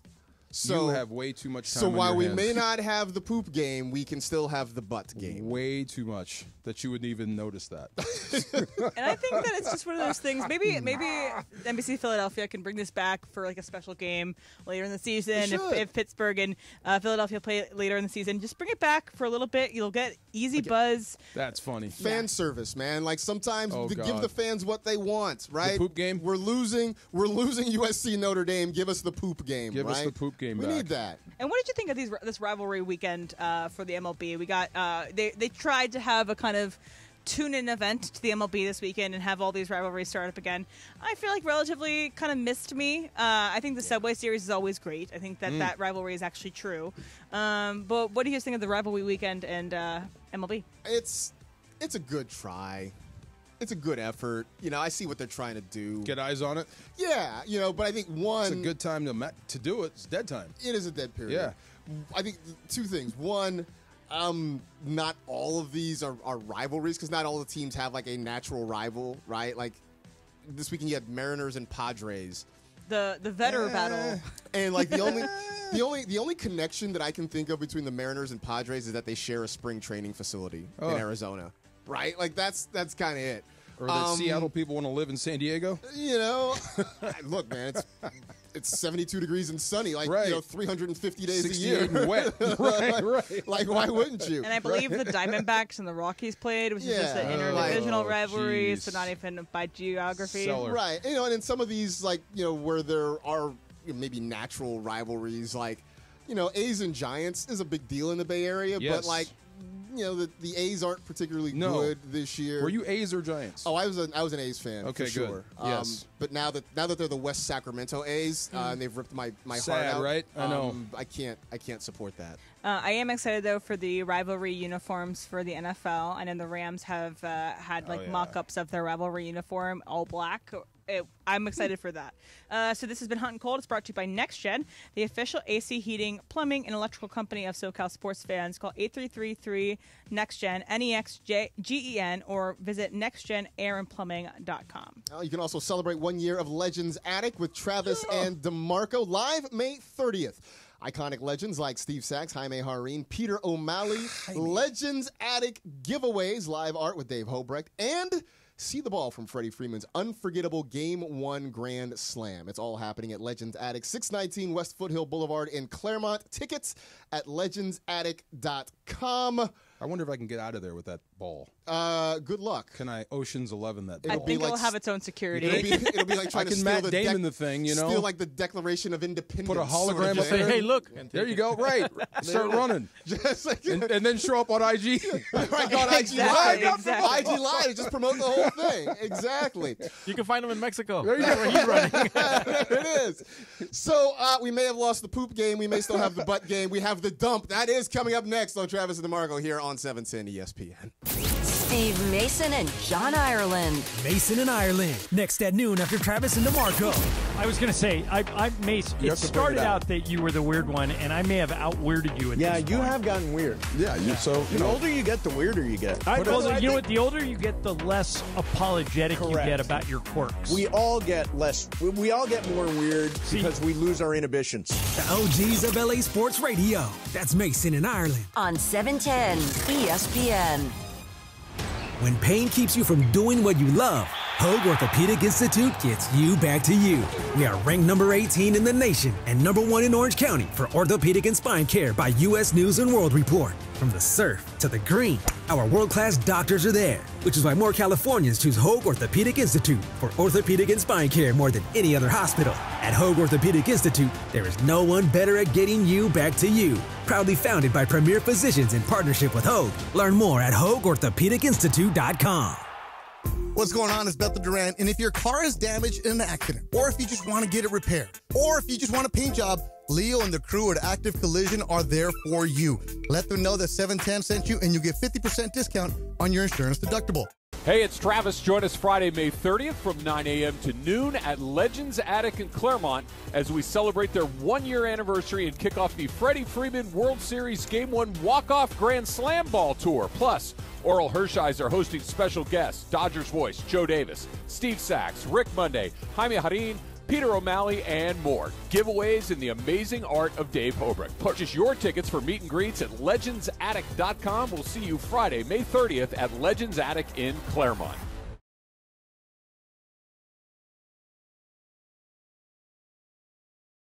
Only rewards program in the game. It's no wonder they're the official ticketing partner of ESPN. So don't wait. Head to vividseats.com or download the app and lock in those game days. Every great team has its core players, but when the season gets tough, adding the right free agent can make all the difference. The same goes for business. At Robert Half, we found that 67% of companies surveyed plan to increase their use of contract talent to handle workload peaks and backlogged projects. With Robert Half's specialized recruiters' experience, combined with our award-winning AI, you can quickly find the skilled candidates you want. At Robert Half, we know talent. Discover how we can help at roberthalf.com/talent. It's time for everything we haven't gotten to today. Yes, it's time for the dump. We've been talking all day about the NBA playoffs and, parity, new guys coming up, making a name for himself. One guy that's made a name for himself this postseason has been Tyrese Halliburton.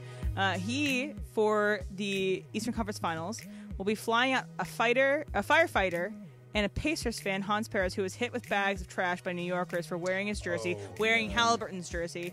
They're both going to go to Game 4 of the Eastern Conference Finals in Indianapolis, and that's really awesome that Halliburton does this. Standing up for his fans, standing up for someone who wore his jersey. That's a really cool thing that he did. Big respect. I just have one question. What was that guy doing out there? What was the trolling? Support his squad. You didn't know? It couldn't be more obvious. They're all wearing Knicks gear. I mean, and you're wearing Pacers gear. This might not be a good. And they're not even playing each other. Sometimes They're it's a playing heat someone check. else. You know, it's like it's a little bit of a heat check. You just want to see, what you can get away with. You might want to not wear that right you now. know, Just saying. But good for him. Good for Halliburton. It's That's not always awesome. good to be a habitual line stepper, but yeah, good This for is Tyrese. true. Yes. There are people that look for fights, and it seemed like that guy was looking for a fight, found but one. he got rewarded with it. Got a trash can. Found one. Yeah. So two anniversaries that will interest you too, because I know how big Star Wars fans you are. So on this day in 1999, The Phantom Menace was released. The prequels began. Yes. And then in 2005 on this day, Star Wars: Revenge of the Sith was released. So what are your guys' feelings about the prequels? I made peace with them. Did you? During the pandemic. Right? When we had a lot of time at home and, our sleeping patterns were off, I was like, I'm just going to rewatch the prequels and I'm going to make peace. And what I came to the conclusion is The Phantom Menace, Episode 1, is fine when you just think of it as a kid's movie. Right? I mean, it's like... That's basically what it is. It's young Anakin, it's the pod race, like, that's the whole thing. He's like... Basically... Jar Jar Binks. Yeah, I mean, it's just like... It's Where's just Jar Jar? It's a kid's... That's a pretty good Jar Jar. Thank you. That's it's just a kid's movie. Episode 2 stinks. There's no way around it. It just stinks. It's awful. It's a setup movie. It's a setup movie. Yeah. Unless you're really into like trade negotiations, it's really, really bad. Revenge of the Sith is legitimately a good film. We're coming back. It is a legitimately good film. It is how you get, it's how you bridge the gap from Anakin Skywalker to Darth Vader. Except for one part. What's that? No. Sorry. Yeah. Yeah, that one. We could have done something different there, but go ahead. But yeah, but you have, you have the rift between Anakin and Obi-Wan. You have the transition into Darth Vader. You get Order 66, which pretty much wipes out the Jedi. It was sort of the same way that Empire Strikes Back, ended with like things were bad, man. Things were bleak, and it had that same feel to it. So that's the only T-shirt I would wear from Star Wars, is one that said Order 66. I just want you to know where we're going. My Order 66 T-shirt is answering a lot of questions. That would just be me. And one more thing. Let's stay friends. Who played Darth Maul? Who was the actor? Ray Park. We're friends again. That's what I'm talking Ray about. Park. That was awesome. Yes. Awesome. And I also think one of the coolest looking villains in movies for sure. Which was really, I feel like, underused in the movie. I was mad how he went out. Yeah, I was mad how he went out. But like you watched is it one of the Clone Wars? Clone Wars. Yes, he gets a lot more. And in the comic books, he gets a lot more. He comes back again. Yes. All right, on this day, again, a movie I think you guys probably both enjoy. In 1989, Roadhouse was released. You're a huge fan of, the fighting sports, DeMarco. Did you like Roadhouse? Jasper, I forgot what city it was in. That's the city, the fictional city's Jasper. I want to move to Jasper. I really do. I want to move to a place where you can have a barroom fight. Bouncer at a bar, right? Throw a guy out a window and not get arrested. That's my type of town, where I could just be a cooler in a bar and beat people up for a living. All right, that's fun. Jasper, Missouri, by the way. Jasper, Missouri. Thank you. Yes. I could have my beater car and have my Mercedes in the parking lot or in the garage, all covered up. All right. Yeah. I dated a guy who was a part of his job was to be a bouncer at a bar or whatever, and he said he wanted to be that after he saw Roadhouse. So I was like, I don't know if that's necessarily the same thing as like watching Top Gun and wanting to be a pilot. Yeah. But whatever your goal is, your goal. Everybody needs goals, Emily. I thought you'd be bigger. Do you guys have did your kids love Sesame Street? Yes, no? No, I love Sesame Street. You love Sesame Street? Yeah, well, from YouTube. Sesame Street has found a new home. It's going to come to Netflix. So both the library and future episodes will now be on Netflix and be available to all these families all around. So I love Sesame Street. Me too. As a kid, I also like it as a nanny and a babysitter because it's actually not mind-numbing. Yes. It's not Cocomelon, which melds my own brain. But Sesame Street is actually good. It is actually good. I love Sesame Street. Me too. And the Electric Company. The Electric Company was dope with Morgan Freeman. I went to school with his daughter. Did you? Guess what her name is? Morgan? Morgana. All right. Funny, right? Yes. Hey, it worked for George Foreman. Big time. So, part of what I remember hearing Terrell Davis, former NFL running back, Hall of Famer, he made an interesting quote to me because he said, it's one thing as an athlete to be on ESPN or to show up on the cover of Sports Illustrated. He's like, when I knew I made it as a pro athlete is when they invited me on Sesame Street. Because that means you've crossed over outside of just the sports realm into like general pop culture. That they're asking you to come on Sesame Street and like hang out with the Muppets. I think people still find that to be very important. I know like a bunch of singers that I know like love to sit down with Elmo and talk about whatever happens to be whatever Elmo wants to talk about. But Sesame Street's great. So happy birthday to would be his birthday, Andre the Giant. It's his birthday today. So Andre the Giant, what are your thoughts, DeMarco? God rest his soul. He was more than a wrestler. He was an event. Everywhere he went, he sold out. He was just tremendous. I'm glad they let him turn heel so he can go out the way he went out with Hogan, even though Hogan was the good guy. We were all there because we knew Andre was at the end. But if you've ever gone to a match and you've seen Andre the Giant walk by you, you'd believe they're different species to humans. Like, seriously. Like, his butt was the size of 3 people. Just amazing, and how tall he was, and how gentle he was outside of the ring. And you started to feel bad. Have you ever flown to Japan before? I have not, but I know it's a long way, and I can't imagine being that large. 7 feet, 500 pounds. Yeah, I can't imagine being that large. And being Where do you on go an to the airplane bathroom? that long. Great question, right? Wherever you want, I guess, at that size. Andre Ruzumov, God rest your soul. Yes. Also, his star turn in the Princess Bride. Yeah, it was great casting. Yes. Yeah. My parents loved.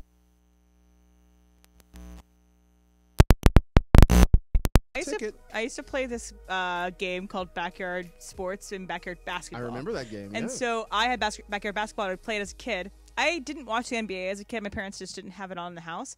And I thought Kevin Garnett was made up. I thought he was a fake person. But I would play with him all the time because I thought he was really good on my backyard basketball. And so, lo and behold, when I started to go to high school and to college, I was like, whoa, this Kevin Garnett guy is a real dude. And he's also in this movie, Uncut Gems, that I really like. So anyway, that's my story with Kevin Garnett. I thought he was not real for a long time. I wonder, could KG exist now? Yes. In the three-point barrage that the NBA has turned into. He's not a three-point guy. He's not, but I still think you need those guys who can patrol the paint, who can still be rim protectors. And his offensive game is, I think, good enough. He might change a little bit and be a perimeter defender now. Yeah. You may not employ him the way they did. That's a lot of long arms and legs to have out defending you on the perimeter. Like that's tough. There's that video going around right now of him taking on the entire Olympic squad one-on-one and beating them all. Yeah. Every single one of them. Like, all bowed to Kevin Garnett. He was that good. He's one of those guys that I think could survive in any era. You think? I think so. I mean, who knows? I mean, I think they'd probably use him differently now as a defensive type dude, but greatness is greatness. For sure.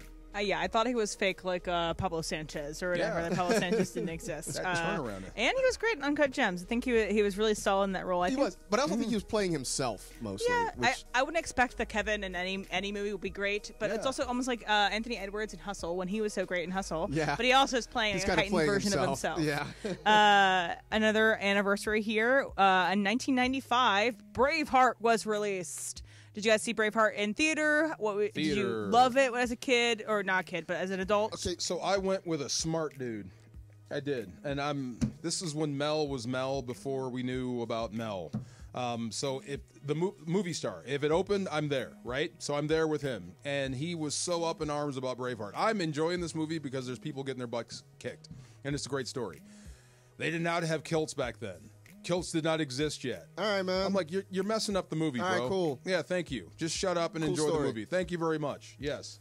But I did. I saw it in the theater. There's some small things that take you out of it. Like, for example, I've been watching this show, The Last of Us, and they have a song so the world ended, the apocalypse happened in this show in 2003, but they're playing a song from Pearl Jam that didn't exist yet. And so I'm like, I don't know about that, unless Pearl Jam's releasing new music in the apocalypse, but I don't think they are. Yeah. But sometimes I think, like, historical accuracy is Django important. with the sunglasses. So yeah. See, they weren't invented yet, but who cares? So is this a safe space? Yeah.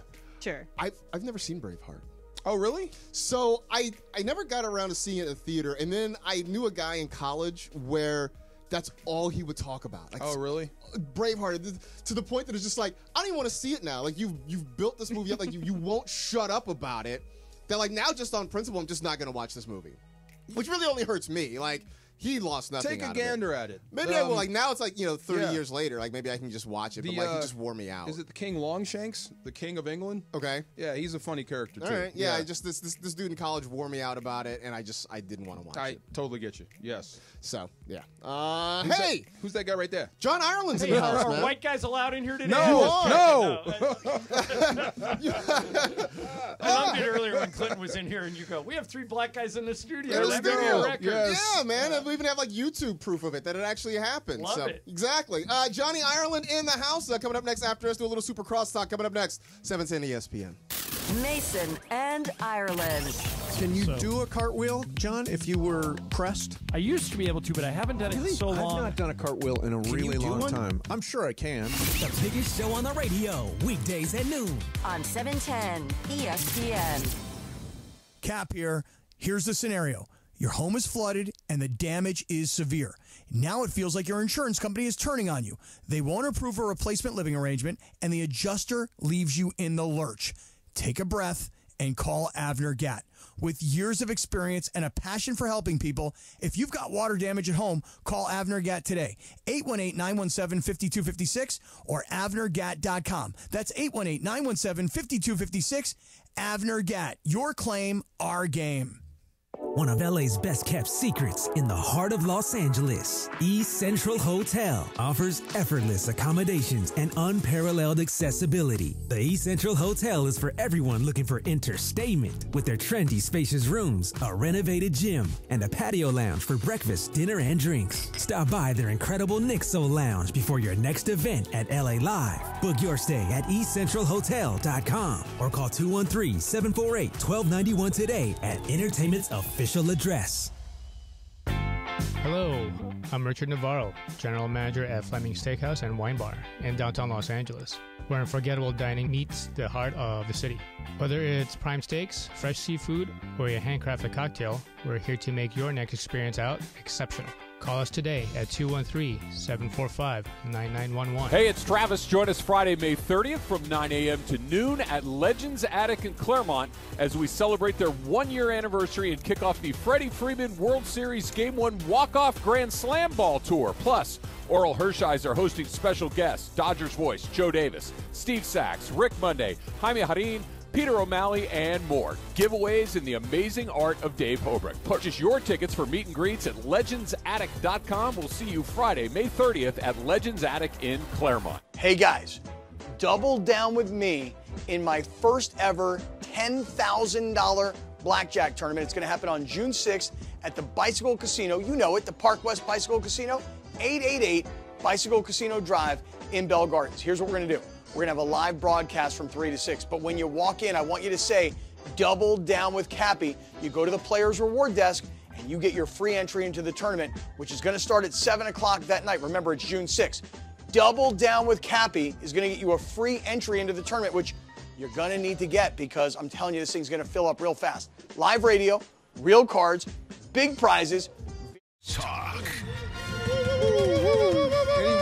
Am I allowed to do that? Oh, yeah. I don't know. There are no rules. I just didn't know if I had to pay a royalty for doing that. Now, it's interesting when Mike Trudell's in for Mason. Trudell and I hang out together all the time, but we very rarely get to do shows. Oh, that's right. Wow. So we get to do a couple this week, today and Wednesday. So looking forward to that. But, Mike, you walked in and you said, I have a bone to pick with each of you. Let's get to those bones. I only have one, and it's with Marcus. Okay. Do you want to go first? No, mine with Marcus is very simple. There was a stray at Northwestern earlier in the show. That's fine. All right, just pick one of the other institutions to go at. I mean, that's fair. That's fine. fair. That's I mean, my point being that, Did you know he was coming? I don't like. I remember when they first, they announced the USC move to the Big Ten, right? And like, I have a friend who went to Wisconsin, and he's like, "Hey, don't go so hard on my Badgers." That And I would was have like, been a better place to take. and I was kind of like, you know what? I don't hate the Badgers, and that's kind of the problem. That's sort of like Northwestern. Like, I don't hate Northwestern. It's fair. That's kind of the issue. It's like I have no. Now, my one with DeMarco, though, is more serious. What's happening? Well, you guys were just talking about Kevin Garnett. KG. Now, Remember Minnesota boy here. But KG is one of the most underrated players of all time. Big And time. he could defend any position at any point of his career. Mm-hmm. Centers, point guards. He could play any position. He would be a good three-point shooter. He is just, to me, he's one of the most versatile, best, and most underrated players of all time. DeMarco, what did you say about Garnett? In the era of 3-and-D, would Kevin Garnett exist today? He didn't really shoot threes, but he would have learned. And I'm with Mike on he this. started to at the end. But great shot. He could pull up. He could pull up out the dribble. He could shoot to his right. He could shoot. He could do everything. There are very few players in NBA history, maybe count them on one hand, that were as intense as Kevin Garnett. Mm-hmm. Yes. You could put Kobe on that list. Garnett is one of those rare people that, you always say the greatest players make the other guys better. He raised everybody's intensity just because he was not going to let you not show up. Right. He would MF you up and down if you were dogging it. And, I don't know if any of you guys watched Celtic City. Mike, did you watch it? I did. I think I have one left. Okay, well, that's the one that has... I haven't gotten to the Kevin Garnett the one Garnett yet. stuff in it. They all talk about how when he got there, and Bill Russell, shows up when he gets there, and Bill Russell goes, "You're my favorite player today." He goes, "Because you, like me, refused to lose." And Garnett was so intense, like DeMarco, literally. Yeah. If you're walking back on defense, DeMarco, what the? What are you doing? Come on, grab you by the chest and go, "Come on, we got one." They started a season with Garnett after they won in 2008. The next season, before Garnett got hurt, they started 27-2. And if you talk to anybody on that Boston team, you talk to Ray Allen, you talk to Paul Pierce, you talk to Danny Ainge, Doc Rivers, they'll all tell you the main reason was Garnett was so demanding defensively that you couldn't take any possession off or he would literally kill you. Oh, I'm not shocked. I just think, maybe in today's NBA, you guys can speak to it better. They might ask him to do something differently. Well, I guess here would be my point. Yeah. There are some traditional bigs, and this would be a Patrick Ewing, even a Shaq to a degree, where I think that argument is a little bit more apropos. But KG kind of was a modern big, even at the time, where he seems in hindsight like he was a traditional big, maybe the way that you're describing him. He almost came into the league more as like a power forward. Right. Yeah. But he's somebody, he was so good and so skilled at everything. He's a little bit like Anthony Davis, where he grew up as a guard, then he had the later growth spurt, and so he could handle, he could pass, he could do a little bit of everything. So he's a special player. The problem when Garnett came into the league is the position that Trudell is describing was completely loaded. He came in, and Tim Duncan and Karl Malone were first-team All-NBA every year. Then KG and Dirk come along, and you can't knock Duncan and Malone out of the first team, so they were second team, and there were all these other great players. And KG never had any good teammates, right? Right. Because they had the Joe Smith thing, the 5 first-round draft picks. That one year when they went to the conference finals when you were a little kid. Old Sprewell and old Sam Cassell. But at that point... that team was good. That team was great, but it was because of KG, whereas before that, they literally weren't able to pair him with another good teammate after Marbury left. So that's kind of why when he got to Boston, it's all of a sudden the team just shoots out. And I think that's the part of the underrated where people didn't realize that he literally didn't have Which, by the way, I remember, it felt like, Doc Rivers seemed like he was on his way out in Boston. They hated him. They were tired of him. And then, KG shows up and Ray Allen shows up. And suddenly Doc Rivers is amazing. This is all covered in Celtic City, which, by the way, I'm a Laker fan. Celtic City is great. They just nailed it. It takes you from the Bill Russell era all the way to the Jason Tatum era and talks about everything that happens, everything that when they had their down periods, when they had a racially divided city, there is not a stone unturned in that doc. It's 9 parts, and Mike, I think it's better than The Last Dance. Well, I do think. Oh, I don't think that. I'd take The Last Dance, but I think that they should do an extra maybe 15 minutes on how they got smashed by the Knicks. Just throw that in at the end. Episode 5 is entitled F the Celtics, but they use the actual F word. And it's because the first time you see my guy Worthy, he pops up, looks right at the camera, and goes, of the doc. F the Celtics. Dang right. Hate those guys. Dang right. Worthy's the best, man. So, Marcus, my thing with you, and I'm a UCLA guy. Okay. So take that, what I'm about to say. You said USC is nowhere near competing for a national championship. Yes. Have you looked at their schedule this year? I think they're going to win 10 games. Their schedule is kind of light this year. It's really light. And unless Lincoln Riley is a complete emperor with no clothes. He's had a really bad 2 seasons. But he hired D'Anton Lynn to run the defense. That guy knows what he's doing. Yes. We had him at UCLA. And it was improved last year. Yeah.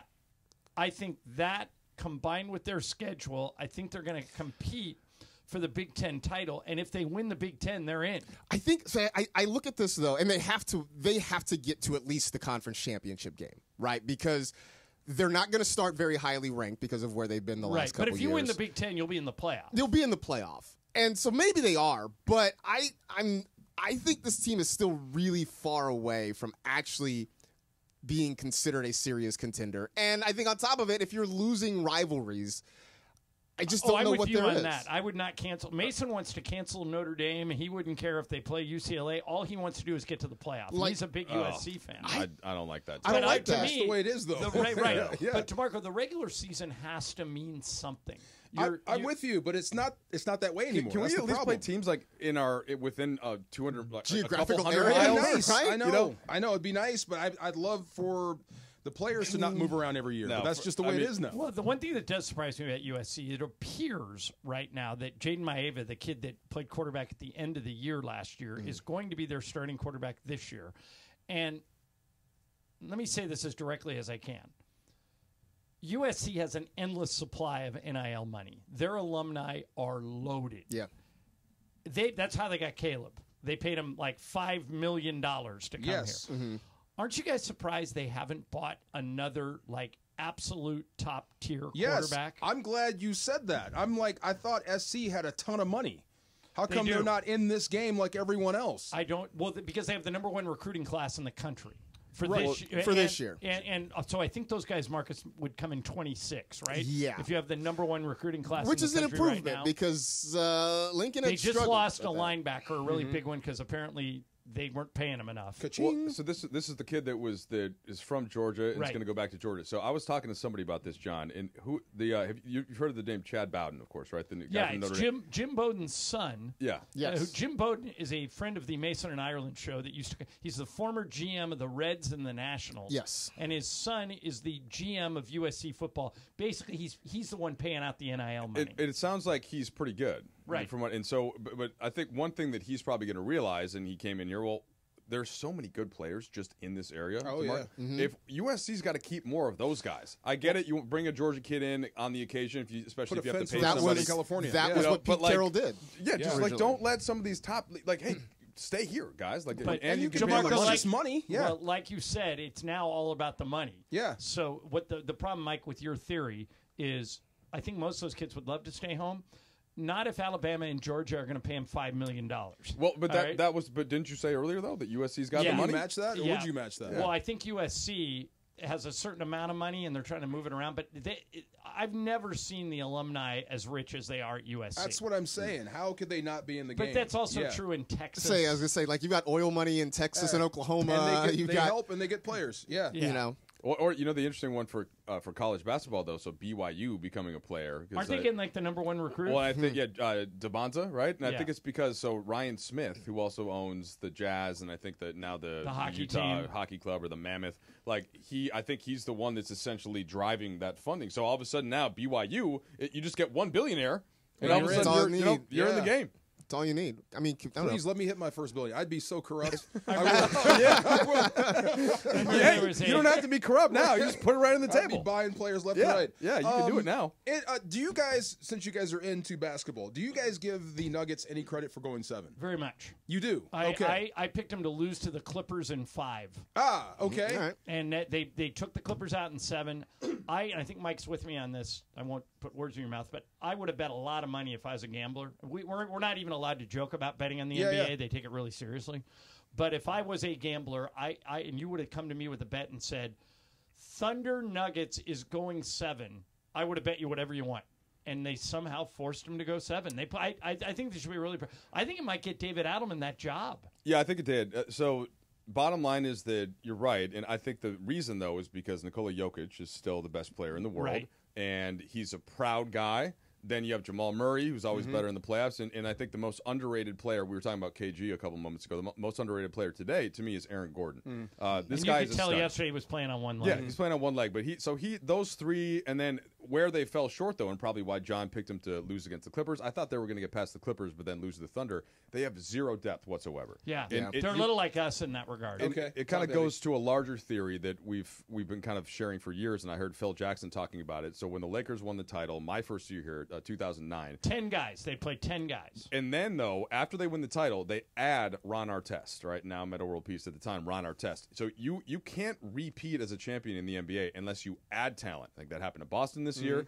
Denver hasn't added anybody since they won the title. And there's one exception. That's the Warriors when they had Kevin Durant. So if you have like one of the 5 most talented teams of all time, then you don't have to add necessarily the next year to maybe repeat. But I just don't. And that's what's so difficult now with the second apron and everything. Like, it's hard to keep a title team together, let alone add something to it. How much does head coaching matter in the NBA now? When the Nuggets fire their head coach 5 minutes before the playoffs start and they still nearly get to the conference final? It's a really good question. I think a lot like in baseball, about 5-6 years ago in baseball, managers became somewhat unimportant. They became middle managers, sort of. Right. The GMs. Here's the lineup you're playing today. The GMs. Like if you want an idea of when it all make changed, everyone happy, but here's your lineup. Right. Watch the movie Moneyball. Yes. And how Brad Pitt is playing Billy Beane. He's controlling the team. Right. And the manager, who was played by Philip Seymour Hoffman, was a guy named Art Howe. Yeah. And Art Howe had no power.